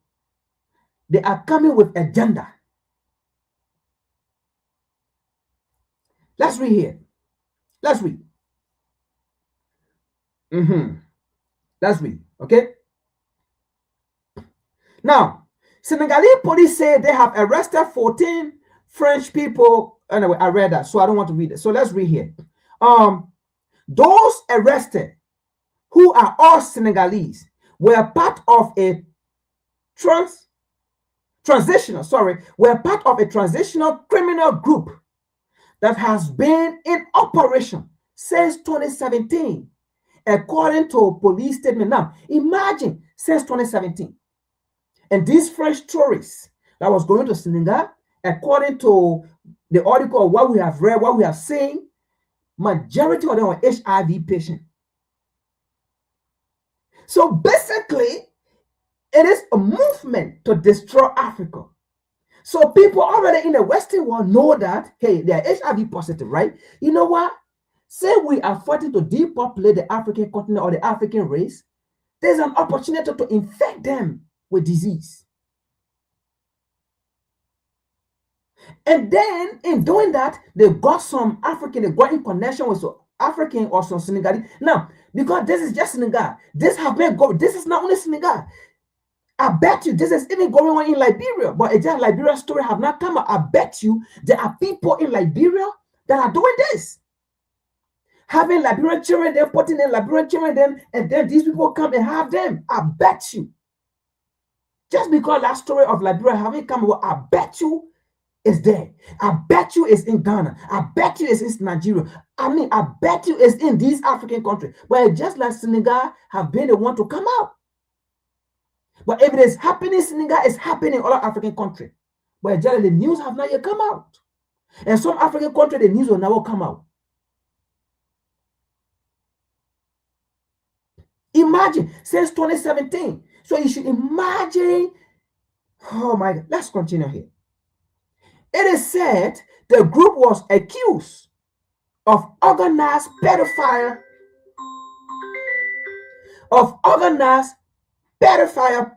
pimping, rape of minor under 15, sodomy, and intentional, look at this, folks, intentional transmission of HIV/AIDS. Intentional transmission of HIV/AIDS. You know, and let's go to our people on the African continent, to Black nation. Most of these stories that you will see coming on the African continent, coming into your nation or to your nation, they are not safe. Most of these tourists, now I'm not saying tourists have HIV. No. This is awareness. When you see these tourists coming, don't go open yourself. Or they bring in US dollar, or they bring in pound, or they bring in Australian dollar, or they bring in days. Look at this statement. Let me read this statement again. It is said the group was accused of organized pedophile, pimping, rape of minors under 15, sodomy, and intentional transmission of HIV/AIDS. They allegedly reported false boys. They allegedly reported false boys. The false boys to have unprotected sex with men who were mostly HIV positive and feigned it. So these French people with HIV went to Senegal, went to Africa, and these girls were recruited by Senegalese, lied to them because of circumstances, because of poverty, because of hard life. Lied to them that you can make some money. These are people who have money. And then knowingly that these people, these French nationals, these foreigners, these tourists have HIV knowingly. And then came, have unprotected sex with these boys and girls. And in fact, they were fools. Some of these boys were kidnapped and forced. And then these French nationals have HIV, have unprotected sex with these girls. And then they fame them. I will take this out. I don't want to read the whole thing because it hurt me, it's paining, I'm angry. I'm not going to read the whole thing. But I'm just reading it for awareness. Those African nations we get to, let me get there. Those who want to listen, let them listen. But that's what I have to give. I'll play a video here. Those who want to stay be here, they can be on. Well, let me just play something here. I love this video here, right? Because sometimes what was used to destroy you, right? You have to use that same thing to destroy what or who used it to destroy you. So that's why this video. But we're actually out. We're done for the U.S. and migration and these eyes. What about it?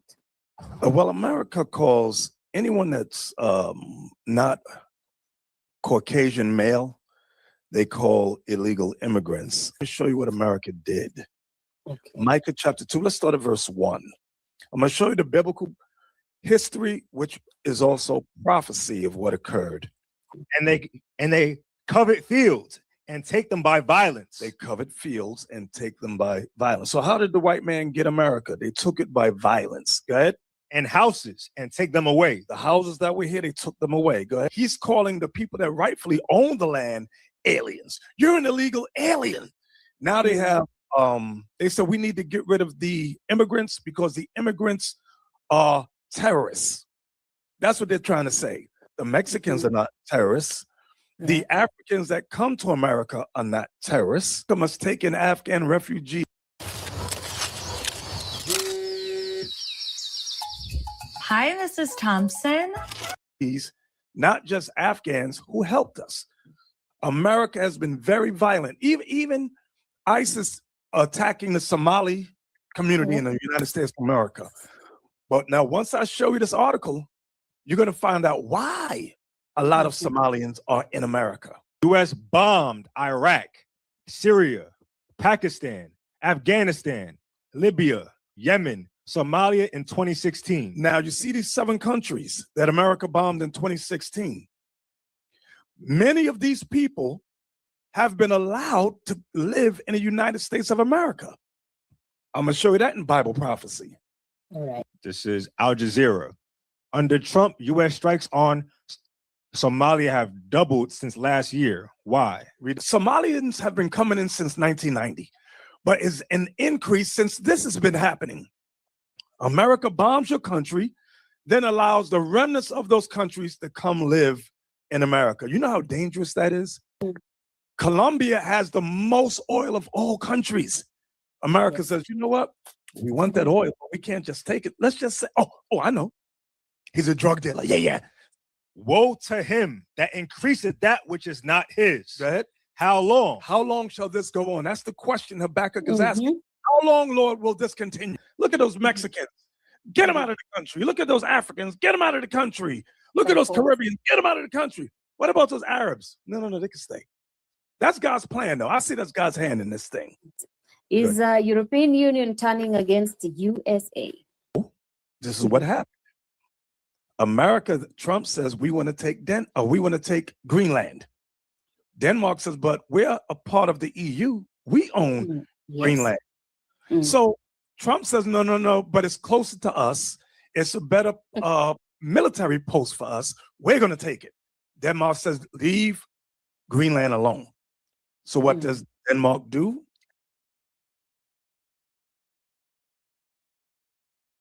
Good morning, good afternoon, depending on where you're watching us from. It's another beautiful day. It's around 11 p.m. Kenyan time.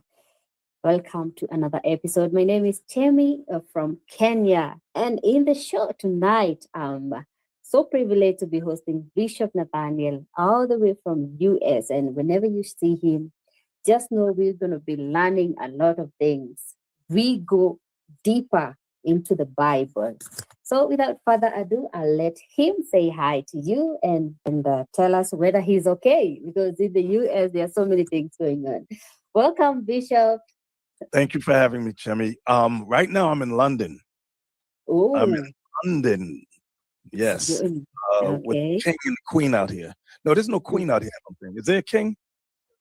I think these people cried when the queen died. I cried and that guy cried. Stop crying. Right. I didn't like y'all anyway. How have you been? I'm well. I am well. And I pray everyone is well out there in Kenya as well. Yes, we are well. I am personally, I'm okay. Good. Very good. Yes. Are you okay? We see so many things happening in the US, the migration and these ICE things. Yes. What's about it? Well, America calls anyone that's not Caucasian male, they call illegal immigrants. They call illegal aliens. But I'm going to show you, give me Lamentations 5:1. I'm going to show you what God says about them. Remember, America is stolen land. Okay, they didn't vote for America. They stole America from the Native American Indians, which is the biblical tribe of Gad and Reuben and Issachar. Those three tribes had America. The Mexicans had California. What else is over there by California? New Mexico, they had that. Texas, they had that. Reuben, the tribe of Reuben, which are the Seminole Indians, had the Florida. They had that area. And the tribe of Gad, the North American Indians, had the top part. And America came in.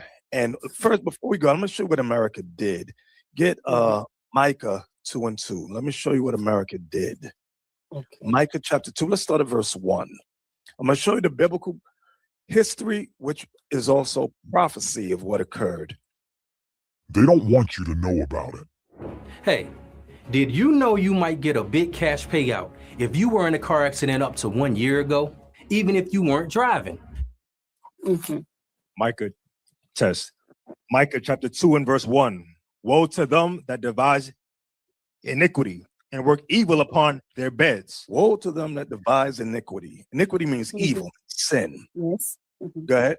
When the morning is light, they practice it. When the morning is light, they practice it. So those who practice evil, when the morning time comes, then they bring forth the evil that they devised before. Go ahead. Because it is in the power of their hand. When the white man came to this land, they had power. They had power of the gun. Okay. No more bow and arrow, no more sword. They had guns. Go ahead. And they covet fields and take them by violence. They covet fields and take them by violence. So how did the white man get America? They took it by violence. Go ahead. And houses and take them away. The houses that were here, they took them away. Go ahead. So they oppress a man and his house, even a man and his heritage. So they oppress a man and his house, even a man and his heritage. So now you have white people saying that they're Native American Indians. That's what's called $5 Indians, where they paid something into what's called the Dawes Act, DAWES, and they said, oh, they're one because their forefathers raped many Native American Indians. They said, oh, I'm a Native American Indian now. No, you're not. You raped those women, and now you're like 1/3. So they said that they're Native American Indians, but they're not. Okay, so they took this country, America, by violence. Okay, that's what I want to see. Now watch this, Lamentations 5:1. Lamentations chapter 5 and verse 1. Remember, O Lord, what has come upon us. So remember, O Lord, what has come upon the Israelites. Go ahead. Consider and behold our reproach. Our inheritance is turned to strangers. See that part right there? Our inheritance, which is our land, is turned to strangers. The strangers at that time was ancient Babylon. This time, it's the children of Babylon. It's Esau Edom, the so-called white man. Go ahead. Our houses to aliens. See what God is calling these other nations? Aliens. Yeah. Aliens. So now what the white man has done, he's calling the people that rightfully own the land aliens. You're an illegal alien. Now they have, they said we need to get rid of the immigrants because the immigrants are terrorists. That's what they're trying to say. The Mexicans are not terrorists. The Africans that come to America are not terrorists. Okay.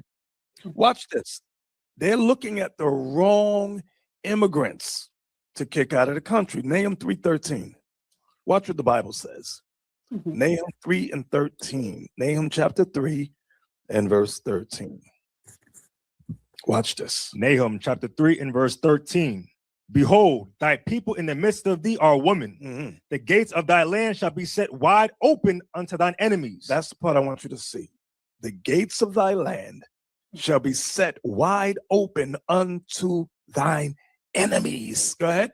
The fire shall devour thy bars. The fire, destruction shall devour thy bars, the bars of that city. A couple of years ago, America allowed about 30,000. Y'all can find, if y'all find an article about the Afghanistanis that were allowed to come to America, okay, there were thousands of them. They were not properly vetted. They were not vetted to see what was their background. Not just that, not just them. You had people from Libya. You had many Arabs that came over to this country. Yes, the Arab. Right. Some of them have a history of terrorism. I'm not saying all Arabs are terrorists, but I am saying most terrorists are Arabs. So read it again. Nahum 3:13. Behold, thy people in the midst of thee are women, meaning fearful. The gates of thy land shall be set wide open unto thine enemies. Good.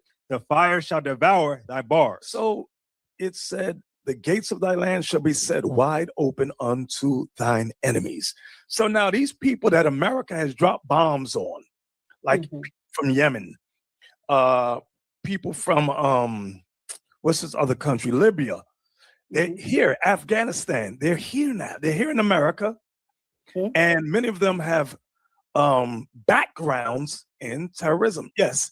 See the article right there? Can y'all fill a screen with that? Can y'all fill a screen? Yeah. America must take in Afghan refugees, not just Afghans who helped us. Raise it up.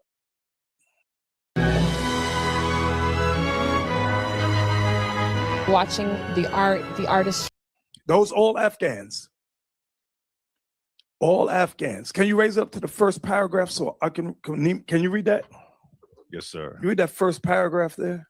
It was easy to open our doors to Afghan refugees 40 years ago because they were fleeing our adversaries, the Soviets. This time around, it may be tempting to forget the Afghans because, after all, those of us not from military families had the luxury of rarely thinking about Afghanistan despite our nearly 20-year war there.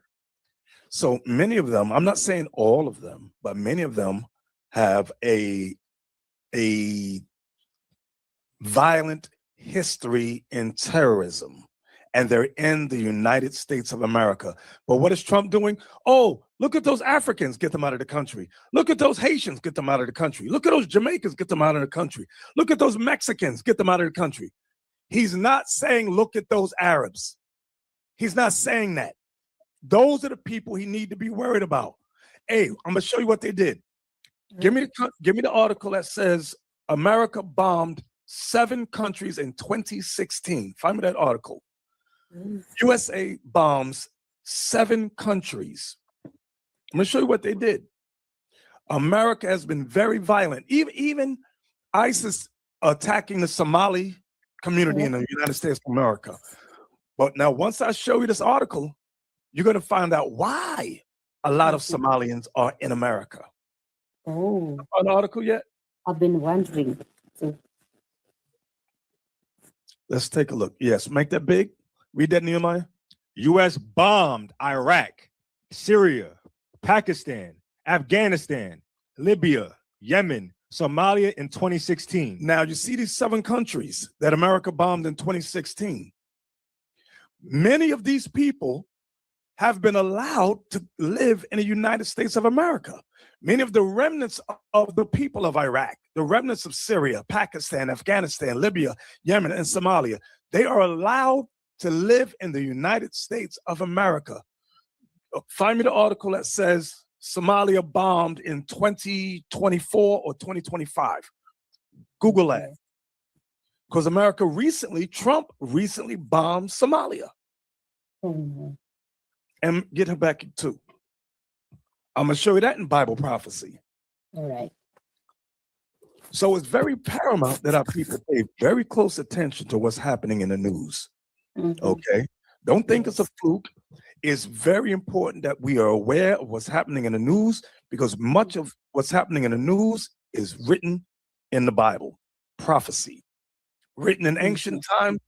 I can't see. Yes, put that on the screen. Read that. This is Al Jazeera.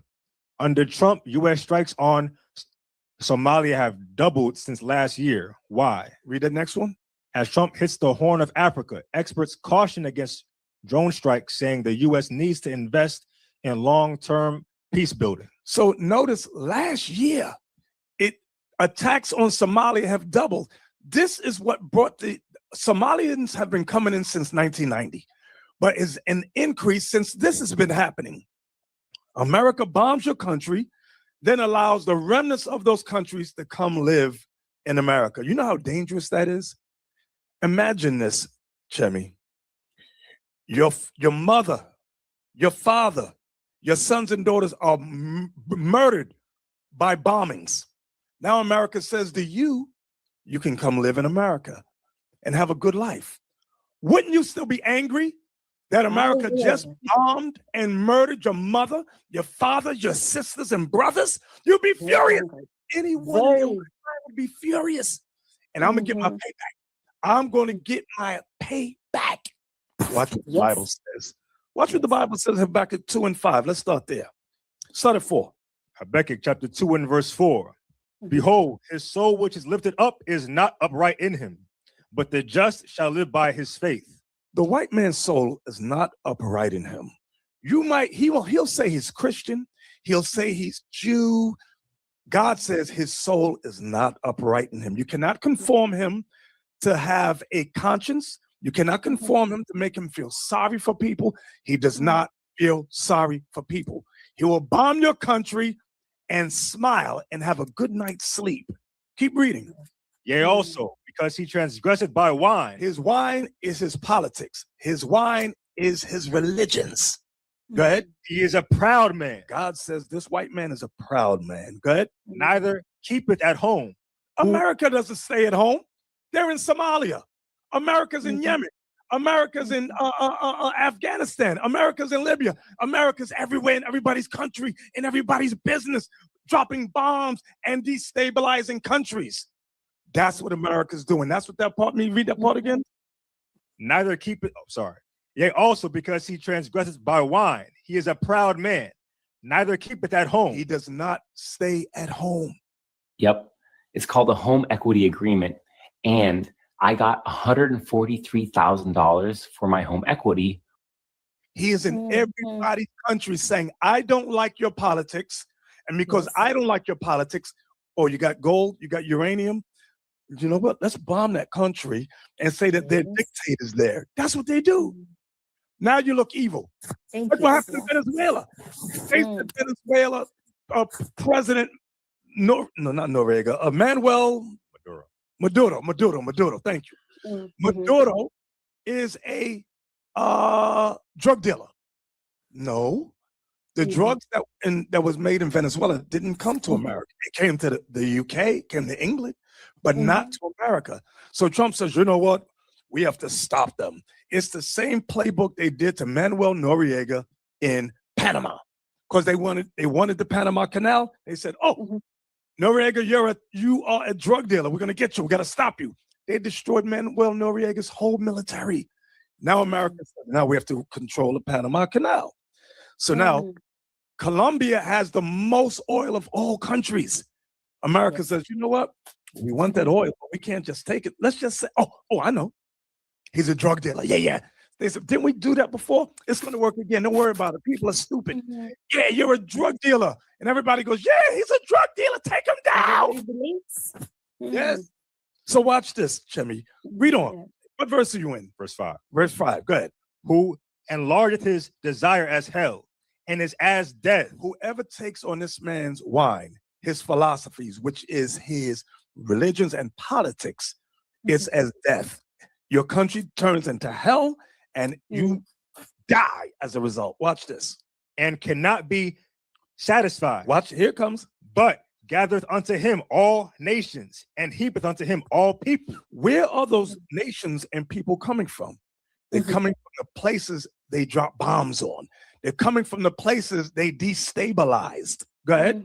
Shall not all these take up a parable against him? Shall not all these people that just came into America? Read that again, verse 6. Shall not all these take up a parable against him? Against the white man? And a taunting proverb against him, and say what? Woe to him that increaseth that which is not his. Woe. The word woe means destruction. Destruction to him that increases that which is not his. The oil of Venezuela does not belong to the United States of America. Okay?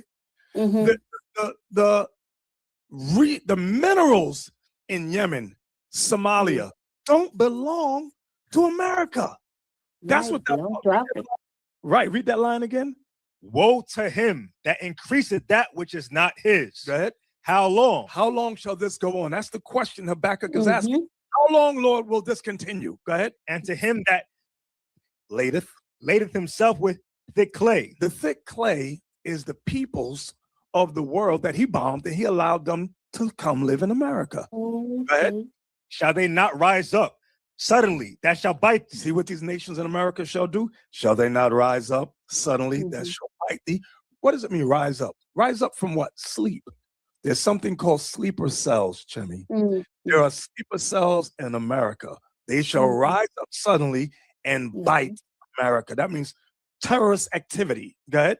And awake that shall vex thee. And awake that shall vex thee. Awake from what? Sleep. There are sleeper cells in the United States of America. They got them here in the UK, United Kingdom too. Go ahead. And thou shalt be for booties unto them. And thou shalt be for booties. Now, the question people ask, why is terrorism going to happen in America or in Europe? Here's the answer, verse 8. Verse 8, because thou hast spoiled many nations. America has spoiled many nations. We just looked at an article. They bombed 7 countries in 2016. They doubled the bombings in Somalia as of last year. Read that again. Because thou hast spoiled many nations. And you notice, the news never says how many innocent civilians were murdered. They never say how many women, how many children were murdered. They don't say. That all the remnant of the people shall spoil thee. See that? All the remnant of the people shall spoil thee. The remnant of the people are in America. They're in America. The Afghanistanis are in America. The Somalians are in America. Go ahead. Syria.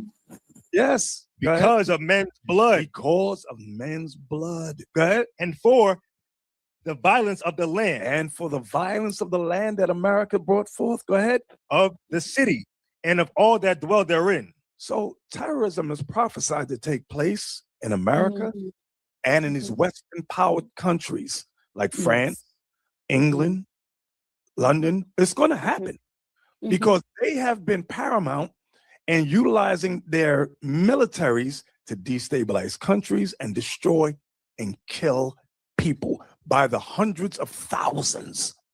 Okay, that's what they do. So that's what's going on. So what America is doing is saying, look at those Mexicans, get them out of the country. Look at those Africans, get them out of the country. Look at those Caribbeans, get them out of the country. What about those Arabs? No, they can stay. That's God's plan, though. I see that's God's hand in this thing. He's allowing that to go down. You got that, Chemi? Yes. Is European Union turning against the USA? Oh, yes. And it's a good. I want to know, have you made this mistake with your holster? And by mistake, I mean, did you get a holster that's uncomfortable so you don't carry all the time? You may have. Thing because it's prophecy. Watch this. So what happened recently in the news, if I don't know if y'all can find it, find me. Denmark sends, how does it go? Denmark sends, who was it? Denmark sends Iran list of Mossad agents. Google that and see if anything pops up. But what happened as recently as 2 weeks ago, Chemi, America said they want, let me back up. Iran has been destabilized, right? You see all the chaos in Iran. The women are throwing off their hijabs. They're saying, oh, we hate Iran. We don't like Ayatollah Khomeini. We don't like him. We don't like him. He's not right. So you see thousands of people in the street. So this is what happened. America, Trump says we want to take Greenland. Denmark says, but we're a part of the EU. We own Greenland. So Trump says, no, but it's closer to us. It's a better military post for us. We're going to take it. Denmark says, leave Greenland alone. So what does Denmark do? Because they're mad at President Trump, they send a list of 800 Mossad agents to Khomeini. And so all those people that's protesting, you have 800 Mossad agents in your country destabilizing it. So how do they destabilize countries? Very easy. That's what they do. Remember, money, America prints money. America prints money. So imagine I go to Kenya. Let's say I am an agent for Mossad or America. I go to Kenya and I say, Chemi, I'll pay you $1 million to help me destabilize the country here in Kenya. And then I'll give you free transport to America. You could get citizenship. 9 out of 10 people, Chemi, will accept that. 9 out of 10 will say, yes, I'll do it. That's what happened in Iran. That's what happened in a lot of these countries. America will send agents. Israel sends agents with offers of promises, financial promises. Okay, and people accept the money. So they protest in the streets. Why? Because I'm gonna get $1 million. I've never seen $1 million. Yeah, sure. It's a deal. It's a good deal, actually. Yes, a good deal. So people do it. So now when you look at the news channel, you say, oh, look, the people in Iran, they hate the Khomeini. Oh, look, it's such a terrible country. No, no. It was at peace before those Mossad agents went in there with financial deals. Give me that a gift to show off that Ecclesiastes 7. Give me that. I'm gonna show you what they do. Ecclesiastes is it? I got you. I forgot the verse. Ecclesiastes chapter 7 and verse 7. Surely oppression maketh a wise man mad. Surely oppression makes a wise man mad. And a gift destroyeth the heart. And a gift destroyeth the heart. What is the gift? Money. Money. Yeah, you give somebody $1 million, Chemi, $1 million. They'll do whatever you say. You're going to give me $1 million and a new identity in America? I'll do it. I will do it. That's how they are. That's how they destabilize whole countries. And you watch the news and go, yeah, the country must be bad. Look at the citizens. They hate the country. No, those citizens been paid. Remember they did that in Syria with al-Bashar. All those they destabilized the whole place paid all those people money. And they made an Al-Qaeda terrorist president of the country. You can't make this up. Everyone's like, huh? Nobody sees what's going on. Nobody sees this. Did y'all find that for me? You got something? Okay. Let me see that one. Yeah, read that. Jerusalem Post. Watch. Iran arrests Mossad agent participating in ongoing nationwide protests. And it wasn't just one Mossad. There's an article that said there was over 800 Mossad agents. Read that next line. Iranian media reported the arrest of an alleged Mossad affiliate amid expanding protests, internet disruptions, campus raids, and growing chants against Supreme Leader Ali Khamenei. That's what happens. That is what happens. You got another one? Okay. Okay, 700 plus. Let's take a look at it. Watch this, Jimmy. Read that. This is France 24. Iran arrests 700 Israeli agents, but where are the weapons? Iran arrests 700. Why are Israeli agents in Iran? Read that next line.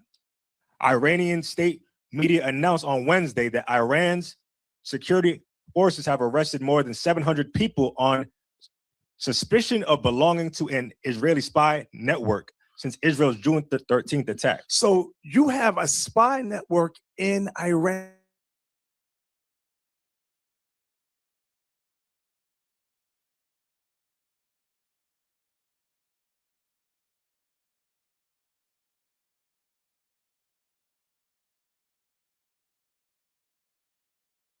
I said, we read Ecclesiastes. We read what did we just read? Ecclesiastes. Read again.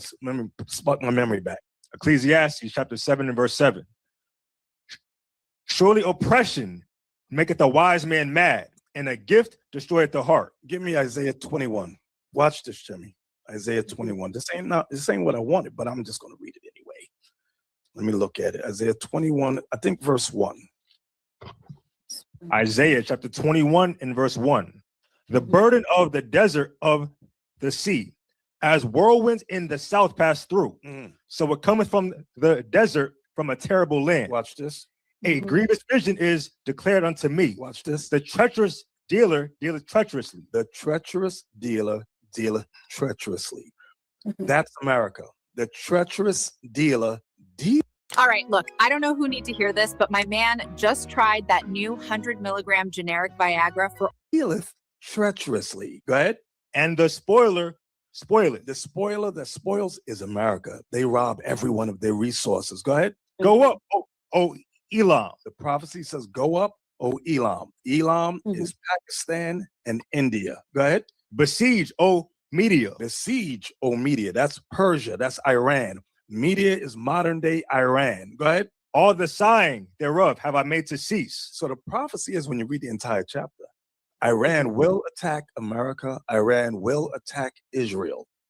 It's going to happen. Now remember where I wanted to go, Obadiah verse 7. You asked about, is EU, NATO turning against America? And the answer is yes, according to prophecy.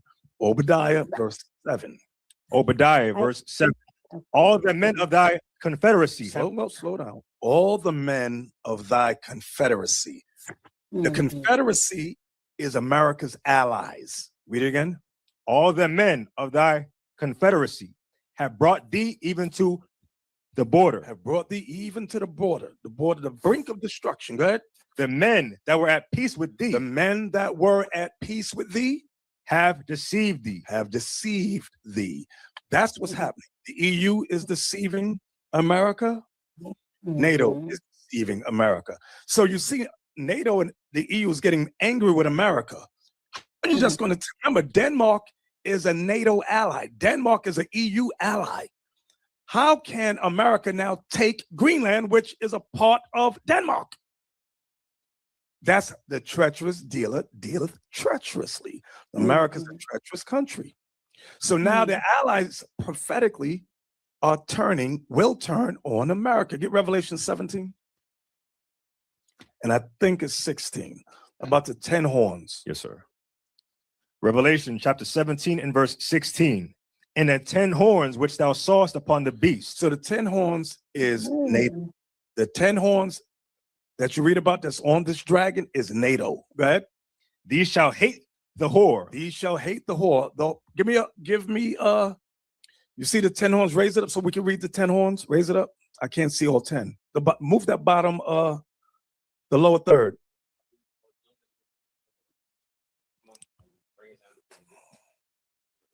So the 10 horns, you got to shrink that. Make it smaller.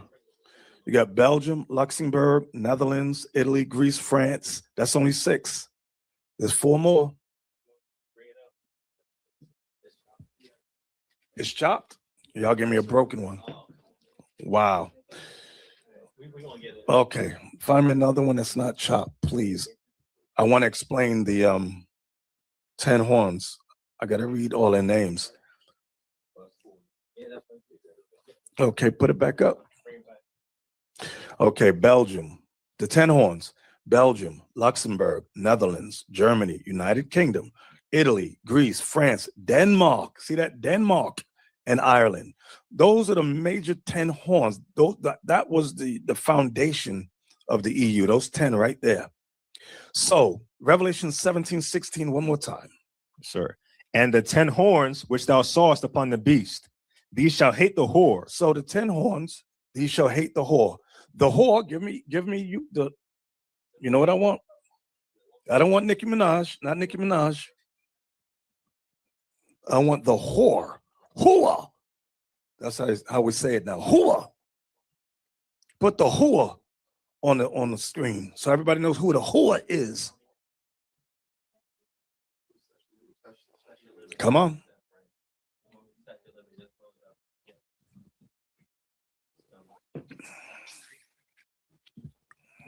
Come on.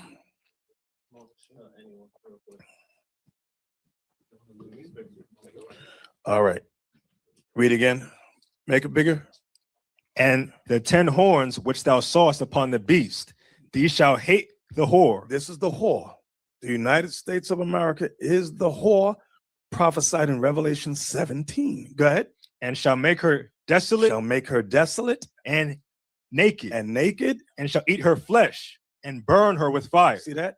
And shall eat her flesh and burn her with fire. The prophecy is that the 10 horns, which is NATO, shall turn against the United States of America and burn America up. Go ahead, read. For God hath put in their hearts to fulfill his will. See that? God hath put in their hearts, the hearts of NATO, to fulfill his will. Go ahead. And to agree. And to agree. And give their kingdom unto the beast. And give their kingdom unto America. Go ahead. Until the words of God shall be fulfilled. Until the words of God should be fulfilled. Until the prophets have completed their mission on this earth. So yes, NATO, the EU will turn on America. Mm-hmm. Churches don't notice, Chummy. Churches have the Bible. All they do is sing and dance and jump up and down like sambos and jigaboos. Reading one verse. Yes. Not explaining. And you see that Middle East, I thought or taking bribes. What? Say it again. I didn't hear. The Middle East country, I thought they feared haram. They call it haram, not receiving or taking bribes.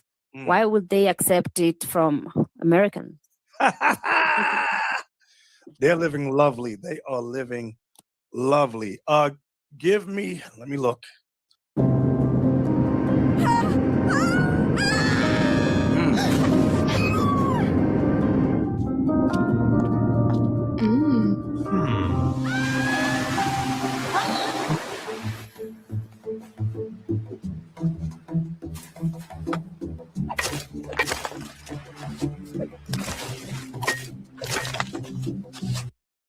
Isaiah, I think it's 21 again. It might be 30. Give me a sec. Let me just find it. Isaiah 21, where it talks about Arabia. Isaiah 21 talks about Arabia. Is it 21? Let me look. Yes. Verse 13. Isaiah 21, verse 13. Isaiah chapter 21 and verse 13.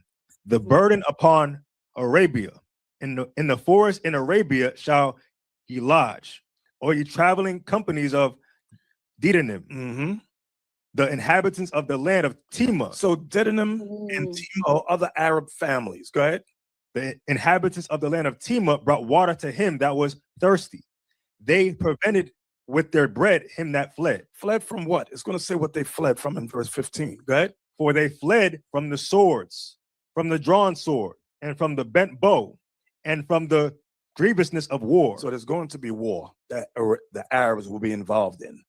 Right now, you have puppet leaders set over Arabia. They're getting financial gain from America. Qatar, the UAE, Saudi Arabia, they get financial gains working with Western powers, working with the United States of America. But there will come a time in this near future where many of these Arabs will change their mind and say, you know what, we need to fight against America.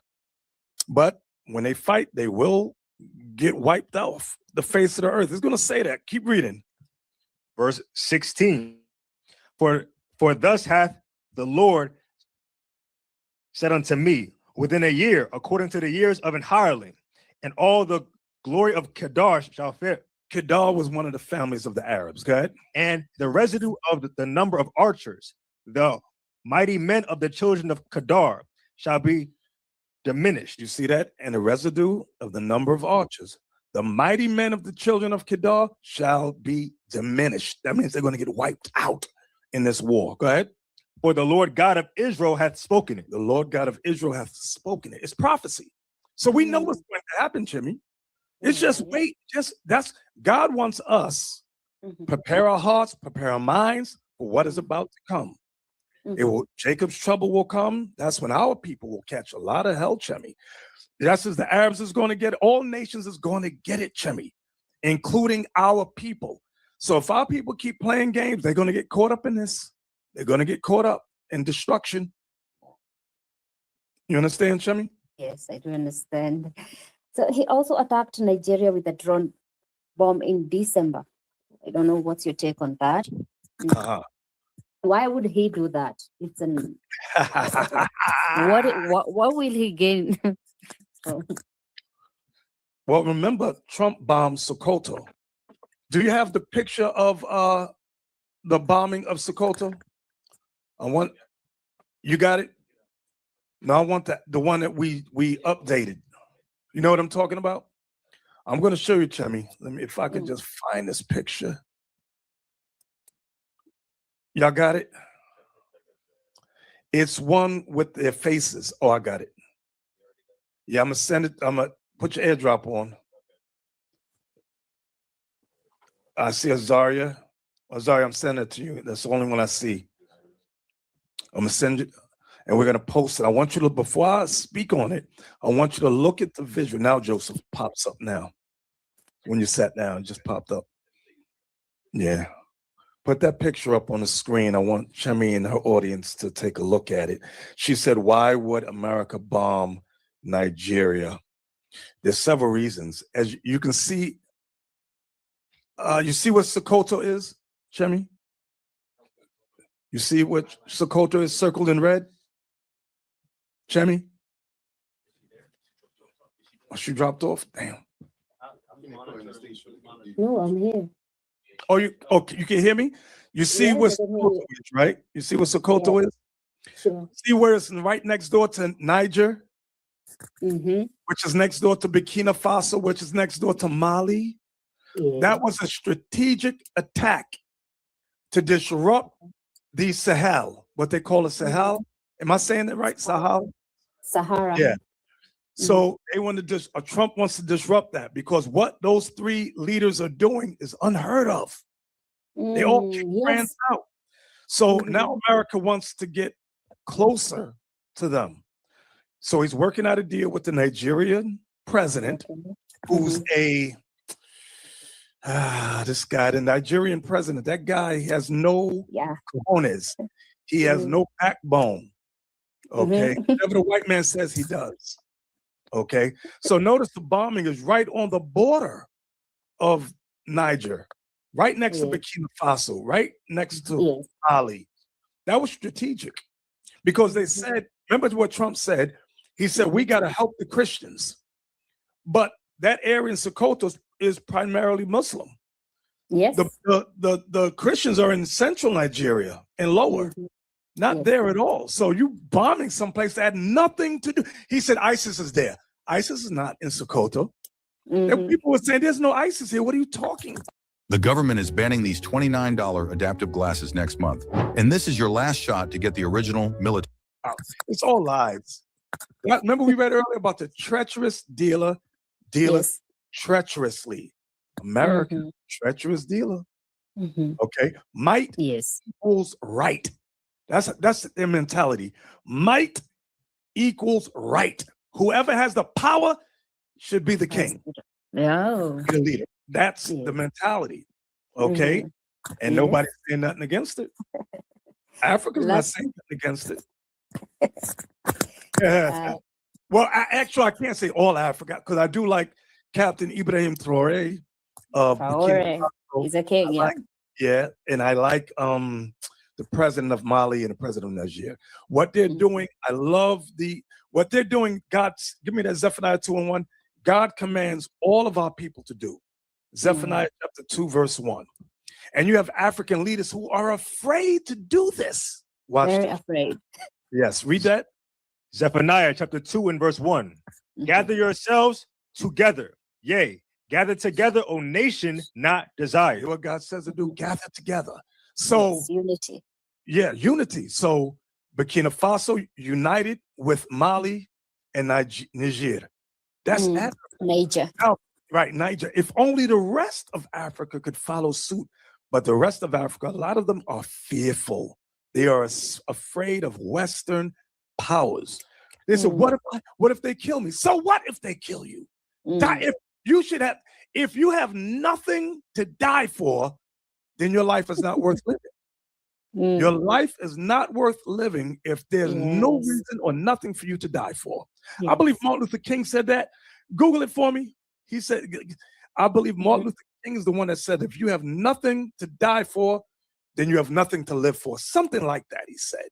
And I love when he said that because it's so true, so profound. And every black man and black woman should take heed. Okay? Put that. Yes. Fill a screen so we can see it. Read that. Shrink quote says, if you've got nothing worth dying for, you've got nothing worth living for. So every black man and every black woman, needs to examine themselves. What are you willing to die for? What are you worth living for? The answer should be the same. You're willing to die for this truth and live for this truth. Okay, that's your mentality. That should be all of our mental mentality should be. So in Africa, all of 54 African countries, except those three, I'm putting those three, Burkina Faso, Mali, on the side, not them. I'm not talking about them, but the rest of Africa are afraid. I'll give you another example. Type in slavery in Libya on Tumblr, X, go to X, and there's a woman, I forgot her name, from Ethiopia being sold as a slave. Every time I see the picture, I just get angry. And it amazes me how all of Africa could unite and wipe them off the face of the earth for what they're doing to black people. And but it's possible, but they're afraid. They're afraid.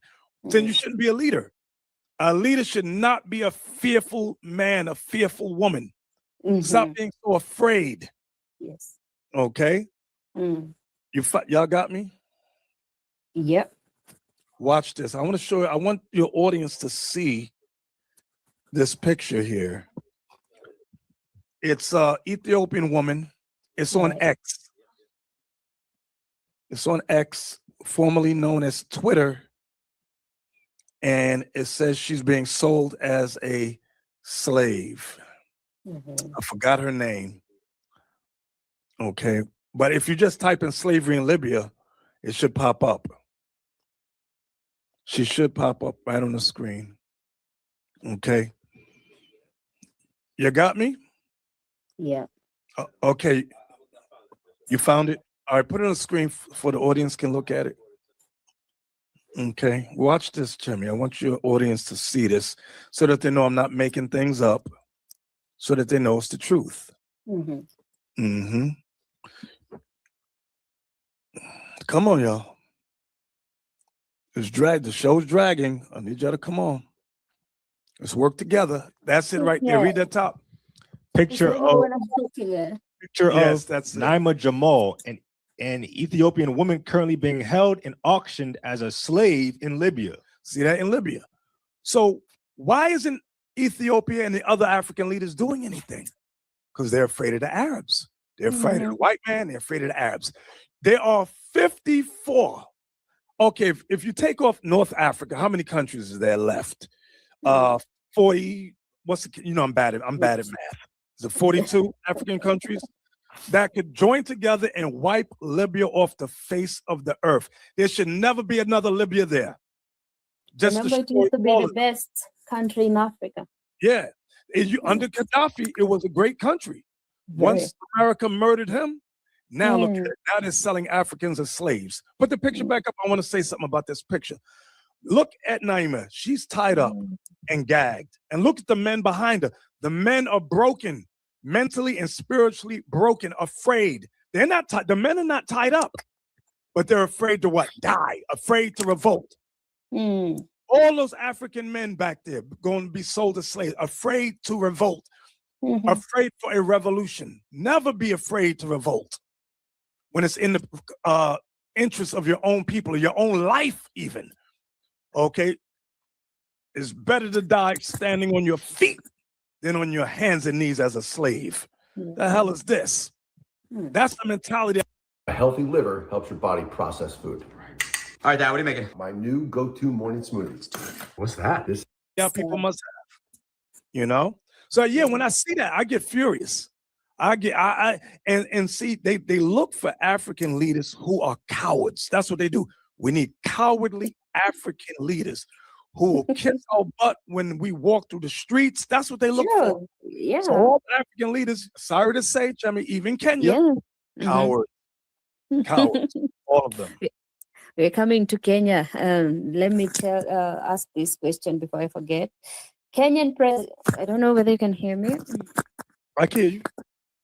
Kenyan president signed a $200 million health deal with America in 2025, granting American researchers access to Kenyans' medical data without consulting Kenyans. What's your take on that? Wow. So what that means is they paid him money. What's your president's name? Ruto? Yes. So they paid him money under the table, and now he's selling you out. So what should Kenyans do with the current president? He should be ousted. Presidents that sell out the people, because listen, they're going to use Kenyans as lab rats, research dummies, experiment on you. That's what they're going to do on you. That's what they want to do. They want to. They will bring in foods to help make you sick, then bring in vaccines to help make you better. But these are experimental things. Experimental, okay. And a lot of Kenyans will die. God forbid. A lot of Kenyans will die. We had these vaccines in school, brought to school for the small kids, and you, as a parent, you were supposed to sign. I did not sign mine. Right. Exactly. I would sign things like that. That is horrible. That's terrible leadership. Bad leadership. You must always look out for the people. Always look out for the people, the love of your people. Give me that Leviticus 19. Let me show you that. Watch this. Leviticus 19. You heard of love your neighbor as you love yourself, right? You heard that before, right?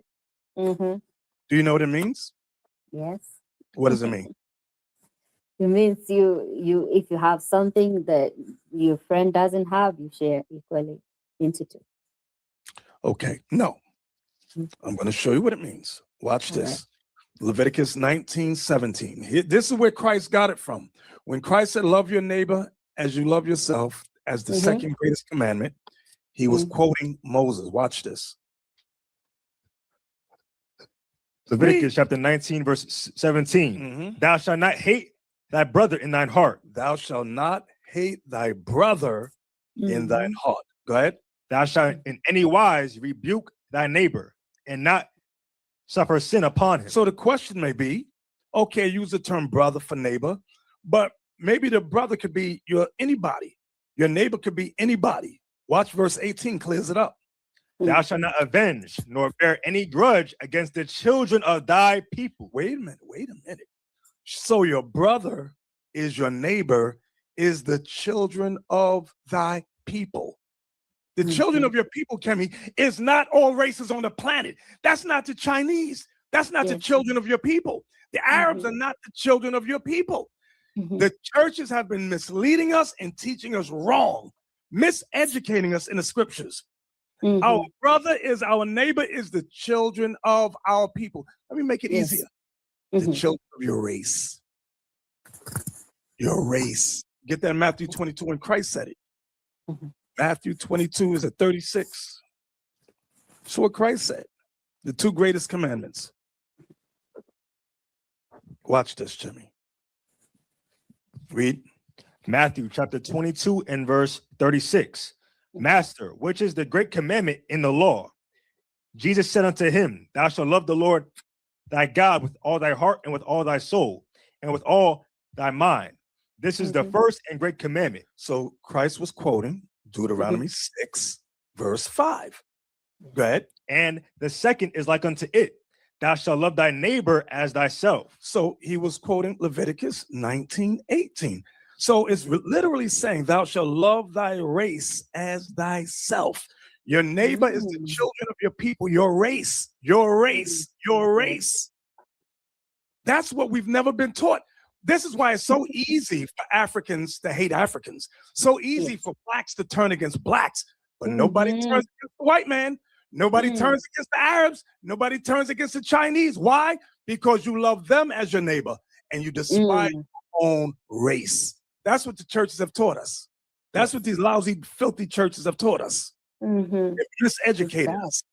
And that's why we're still colonized. This is why our people remain on the bottom, because of bad doctrine, bad theology. Children of Israel.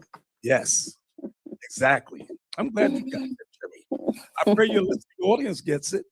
I know some of them are going to fuss and fight because they love that white man more than their own mother and father. No, nowadays everyone in Africa, especially in Kenya, has started to wake up. There's spiritual awakening. Yeah, I'm glad they're learning. Yes. So if we go there again and they ain't gonna throw rocks at us this time? No, not when I'm there. Okay. Yes, Jenny. All right, let's go to the Bible. All right, folks. Thank you for tuning in. Please share, like, and let's get to our people. This is revolutionary time, right? Anyway, we already talked for long. We've been here for a long time. So I will see you all Saturday, or I will see you all Sunday. Thanks for being on. Once again, this is Frank. I am your host. See you guys. Peace.